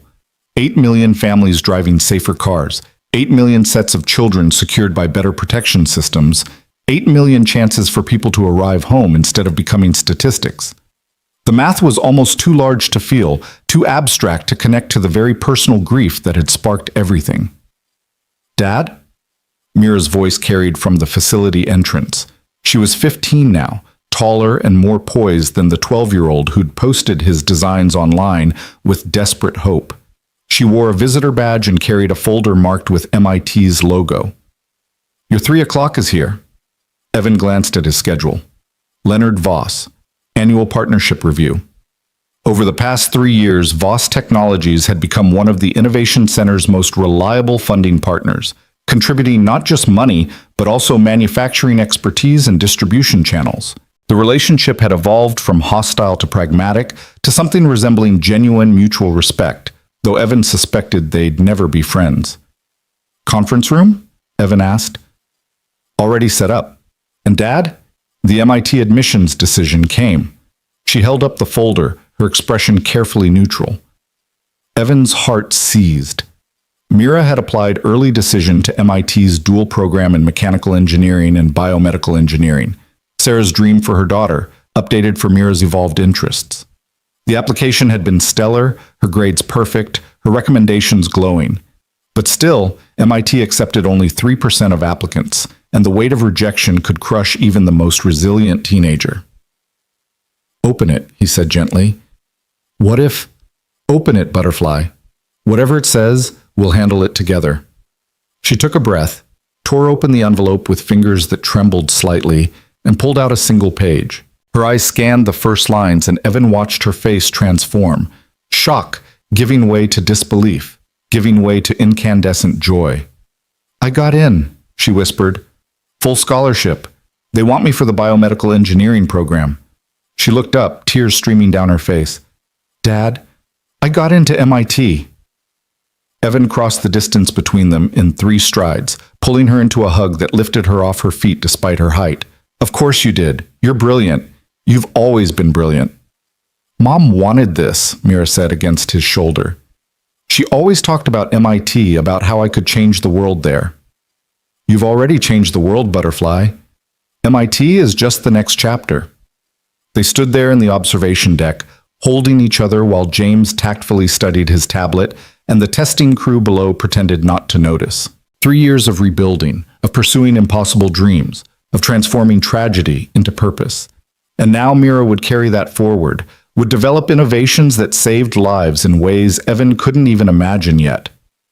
Mr. Voss is waiting, Mira finally said, pulling back and wiping her eyes.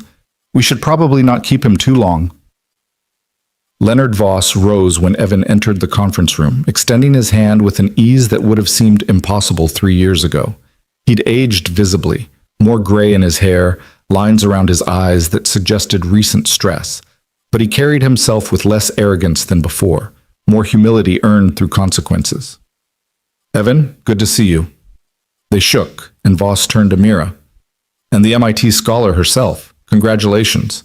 I heard through the grapevine your acceptance was coming. Remarkable achievement. Thank you, Mira said, still glowing. Though I'm curious how you heard before I did. I sit on MIT's Engineering Advisory Board. Your application came through review with unanimous enthusiasm. Several professors specifically noted that you've been co-authoring papers with your father since age 13. That's not common. She's earned every authorship credit, Evan said, settling into a chair. Her insights into user-centered design have been invaluable. Most engineers design for theoretical users. Mira designs for actual humans. Voss opened his laptop, pulling up a presentation.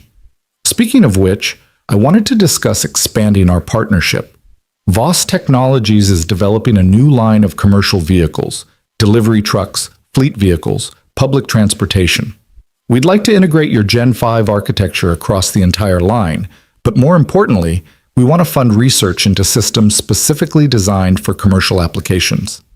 Different use cases, different risk profiles than consumer vehicles.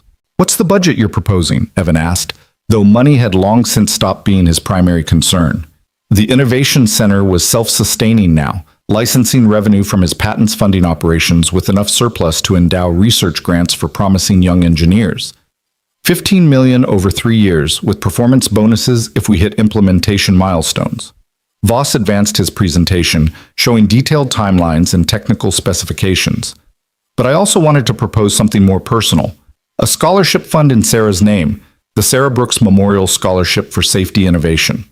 Full ride for 5 students annually, specifically targeting candidates from non-traditional backgrounds who've faced significant adversity. Evan felt his throat tighten. Why?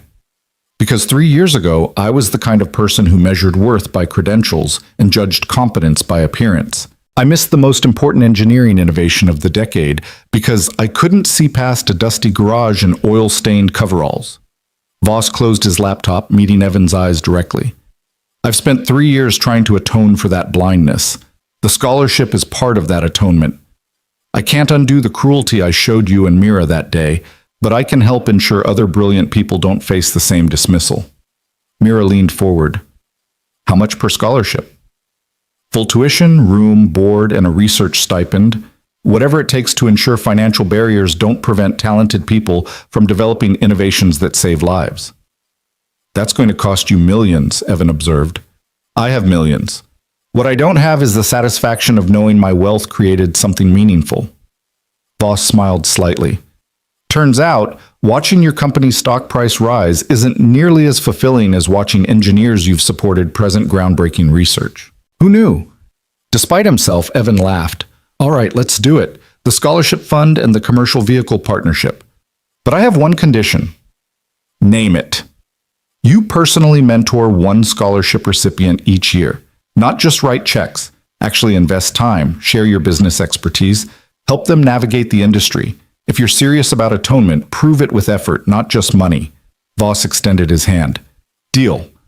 Though I should warn you, I'm not naturally gifted at mentorship. I'm told I can be somewhat intimidating. You'll learn, Mira said cheerfully. Dad was terrible at public speaking 3 years ago, and now he presents to thousands of people without breaking a sweat. Growth is possible for everyone. After Voss left, Evan sat in the conference room reviewing the partnership documents. But his mind kept drifting to larger questions.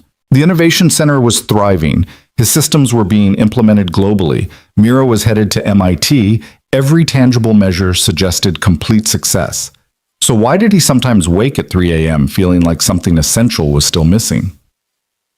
Dr. Santori had been visiting more frequently over the past 6 months, ostensibly to oversee Ferrari's ongoing involvement, but increasingly for reasons that seemed more personal than professional. She'd started staying for dinners, asking about Mira's college preparations, sharing stories about her own daughter who was completing a graduate program in physics at Cambridge. The conversations had evolved from purely technical to genuinely intimate, and Evan found himself looking forward to her visits with an anticipation that had nothing to do with business. She arrived that evening for what was scheduled as a quarterly review, but felt more like a social visit. Evan had cooked. Nothing fancy, just pasta and salad, but prepared with care in the small house he'd bought near the Innovation Center, a modest upgrade from the apartment above the garage. Mira joined them for dinner before disappearing to her room, claiming homework, but more likely giving them privacy with teenage subtlety. She got into MIT, Evan said, pouring wine. Full scholarship, biomedical engineering program. I know, I wrote one of her recommendation letters, remember? Camilla, she'd asked him to use her first name months ago, though he still defaulted to Dr. Santori in professional settings, smiled over her glass. She's extraordinary, Evan, just like her father. She's better than me. Smarter, braver, more confident at 15 than I was at 30.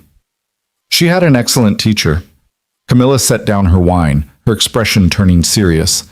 But she's also had to grow up watching her father sacrifice everything for work that mattered. That shapes a person, gives them perspective most teenagers never develop. You think I've sacrificed too much? I think you've been so focused on honoring Sarah's memory that you've forgotten you're allowed to build a future too. She reached across the table, her hand covering his. It's been 3 years, Evan. The Innovation Center is established. Your work is changing the industry. Mira is thriving. At some point, you need to ask yourself what you want beyond professional success. Her hand on his felt electric, significant, like a door opening onto possibilities he'd deliberately kept closed. Since Sarah's death, romance had seemed like a betrayal, a replacement rather than a continuation. But Camilla wasn't trying to replace anyone. She was offering something different, partnership with someone who understood his work, respected his grief, and saw him clearly without either pedestal or pity. I don't know if I'm ready, he admitted. I'm not asking for ready. I'm asking if you're willing to consider that maybe, eventually, there could be space in your life for something other than work and parenting. No pressure, no timeline, just possibility. Evan thought about Sarah, about what she would say if she could see him now. She'd been pragmatic about death, had once told him after a friend's cancer diagnosis that if anything happened to her, she wanted him to find happiness again. Life's too short for performative grief, she'd said. If I die young, promise me you'll live fully. Fall in love again. Give Mira a family beyond just you. Don't turn my death into an excuse to stop living. At the time, the conversation had felt abstract, impossible to imagine. Now, with Camilla's hand warm on his, her eyes patient and kind, he realized that honoring Sarah's memory didn't require remaining frozen in grief. Maybe the truest way to honor her was to prove that love wasn't finite, that one profound connection didn't preclude others, that hearts could expand rather than just replace. Possibility, he said slowly. I think I can work with possibility. Her smile was like sunrise, gradual, inevitable, illuminating. Good. Because I've been waiting for you to notice I've been visiting for reasons beyond Ferrari's quarterly reviews. I noticed. I've just been terrified of what noticing might mean. It means you're human, Evan. Allowed to grieve and heal, to honor the past while building a future. It means you're more than the tragedy that defined you for 3 years. She squeezed his hand gently. Though I should mention, I move quite slowly in relationships. I'm 57 years old and rather set in my ways. We'd be looking at a very long, very gradual progression toward anything serious. I've got time, Evan said, and meant it. The months that followed brought changes both gradual and seismic. Mira finished high school with honors, spent the summer interning at the Innovation Center before leaving for MIT in late August. Evan drove her to Cambridge, helped set up her dorm room, and cried unabashedly when they said goodbye in the parking lot. You'll be fine, Mira assured him, though her own eyes were wet. The center practically runs itself now. You've got Camilla visiting every month, and I'll be home for Thanksgiving. This isn't goodbye, Dad. It's just the next chapter. I know, but you've been my anchor for 3 years. I'm not sure who I am without you nearby. You're Evan Brooks, the engineer who changed automotive safety forever. You're the man who turned tragedy into purpose. You're someone who deserves happiness, Dad. Please let yourself find it. He watched her disappear into her dormitory, already meeting other students, already beginning the transformation from his daughter into her own person. The drive back to California felt longer than the drive out, and when Evan finally reached Riverside, the house felt too quiet, too empty. But the Innovation Center was alive with activity. James had recruited a brilliant young engineer from South Korea who developed promising work on predictive collision algorithms. Dr. Nguyen was presenting at a safety conference in Berlin. The second cohort of Sarah Brooks Memorial Scholars had arrived. 5 remarkable young people from backgrounds ranging from inner-city Detroit to rural Appalachia. All brilliant, all overlooked by traditional recruitment. Evan threw himself into mentorship, spending hours with the scholars, learning their stories, helping them navigate the intimidating world of professional engineering. One scholar, a 22-year-old woman named Jasmine from Atlanta, had survived 3 car accidents before age 16, each one preventable with better safety systems. Her determination to ensure others didn't face similar trauma reminded Evan of himself 3 years ago, and he found himself sharing his own story with more openness than he'd managed before. You really called out Quantum Motors at that Detroit summit? Jasmine asked during one late-night conversation in the lab. I did. Scared the hell out of me, but it needed to be said. Do you regret it? The whistleblowing, walking away from your career, all of it? Evan considered the question carefully. I regret that Sarah had to die for me to realize how broken the system was. But I don't regret exposing that brokenness or spending 3 years fixing it. Some things are worth sacrificing career advancement for. Like integrity? Like knowing you did everything possible to prevent other families from experiencing what yours did. Jasmine nodded, something settling in her expression. I want to do that. Not just design safety systems, but actually change how the industry thinks about moral responsibility. Then that's what we'll help you do.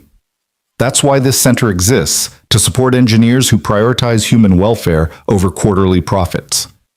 The partnership with Quantum Motors had evolved into something surprisingly productive. True to their promise, they'd implemented comprehensive whistleblower protections and established an independent safety review board with authority to mandate recalls without executive interference. Several engineers had come forward with previously suppressed safety concerns, resulting in 3 major recalls and 0 executive pushback.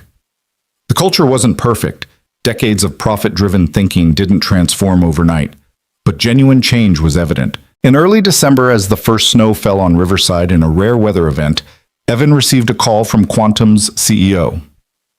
Mr. Brooks, this is Diane Foster. We've never met formally, but I took over Quantum Motors 18 months ago following the previous leadership's forced resignation.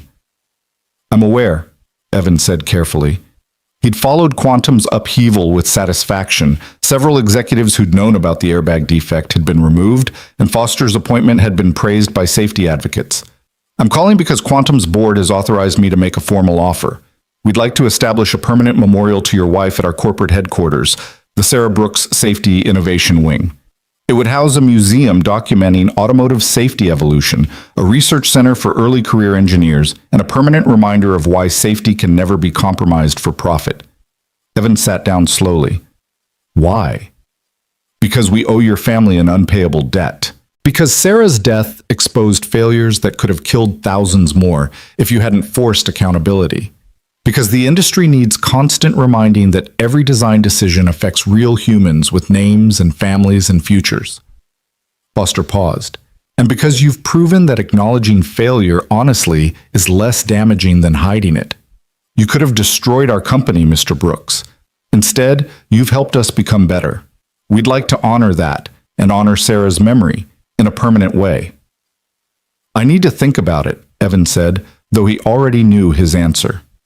Sarah would have loved the idea of her name associated with systemic change, of her death forcing an entire company to reckon with its moral failures and emerge better. Of course, take your time. And Mr. Brooks, thank you for refusing to let us hide from what we'd done, for insisting we face it and fix it. That kind of integrity is rare, and the industry is better for it. That evening, Evan stood in the old garage for the first time in months. He'd kept it exactly as it was, a monument to where everything began, preserved like a museum of his darkest and most transformative years. His old workbench still held tools, Mira's childhood drawings still decorated the walls, the same water-stained ceiling tiles overhead. He pulled out Sarah's photograph from the toolbox where he still kept it, studying her laughing face. "Quantum wants to build a memorial wing in your name," he told her softly. "The kind of institutional change you always believed in. The kind that forces people to remember that their decisions affect real lives." The photo didn't answer, but Evan felt peace settle over him. Not the absence of grief, but its integration into something larger. Sarah would always be gone, that hollow space in his chest permanent, but now it coexisted with purpose, love, legacy, future. The grief hadn't disappeared. It had transformed into the foundation for everything he'd built. His phone rang. Camilla, calling from Milan where Ferrari was hosting a year-end gala. "How's Riverside?" she asked, her voice warm across the distance. "Quiet. Snowing, which is bizarre for California. How's Milan?" "Ostentatious and exhausting. I keep making excuses to leave the gala early and work on next year's research budget. Which reminds me, Ferrari's board has approved expanding our funding to the Innovation Center, $20 million annually for the next 5 years, with provisions for performance bonuses." "Camilla, that's incredible." "It's deserved. Your work is saving lives, Evan. Real, quantifiable, documented lives. We've started collecting stories, people who survived accidents that would have been fatal without your systems. There are over 300 documented cases already, and those are just the ones we know about. 300 people. 300 families still intact because of innovations he'd developed in a dusty garage while grieving. The number was staggering, insufficient, miraculous. "I wish Sarah could know," he said quietly. "I think she does. However that works, energy, memory, legacy, I think she knows what you built from her death, and I think she's proud of you." "I hope so." "Evan?" Camilla's voice softened. "I've been thinking. My position at Ferrari is flexible enough that I could relocate. If you wanted. If we'd reached that point where having an ocean between us feels impractical." His heart seized with hope and terror in equal measure. "You'd move to California?" "I'd move to Riverside specifically. To be closer to the work, to the center, to you, and eventually to Mira when she's home from MIT. I'm not suggesting we rush into anything, but I am suggesting we stop pretending this is just a professional relationship with occasional personal elements. It's the reverse, Evan, and I'm ready to acknowledge that openly if you are." Evan looked at Sarah's photograph, at her frozen smile, her captured joy from a birthday party 7 years gone. She'd made him promise to live fully, to not use her death as an excuse for stagnation. This was living fully, allowing himself to love again without erasing or replacing what he'd had before. "Yes," he said. "Yes, I'm ready for that." "Good. Then expect me in Riverside by February. I'll find a place near the center, and we'll figure out what this looks like together. Slowly, carefully, but together." After they hung up, Evan sat in the quiet garage holding Sarah's photograph, feeling the full weight and wonder of transformation. 3 years ago, he'd been a broken man in a dying garage, mocked and dismissed, buried in grief so profound he could barely function. Now he directed an innovation center changing global safety standards, mentored scholars developing the next generation of life-saving systems, and was opening his heart to love again with someone who understood both his work and his wounds. Dreams didn't die, he realized. They waited. They evolved. They transformed into forms you couldn't have anticipated but somehow recognized as exactly what you needed. He carefully returned Sarah's photo to the toolbox, turned off the garage lights one final time, and walked across the parking lot to the Innovation Center's gleaming entrance. Tomorrow, his team would continue developing systems that protected millions. Quantum would break ground on Sarah's memorial wing.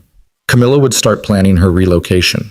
Mira would return for winter break with stories about MIT and dreams about medical devices that would save lives in ways automotive engineering couldn't touch.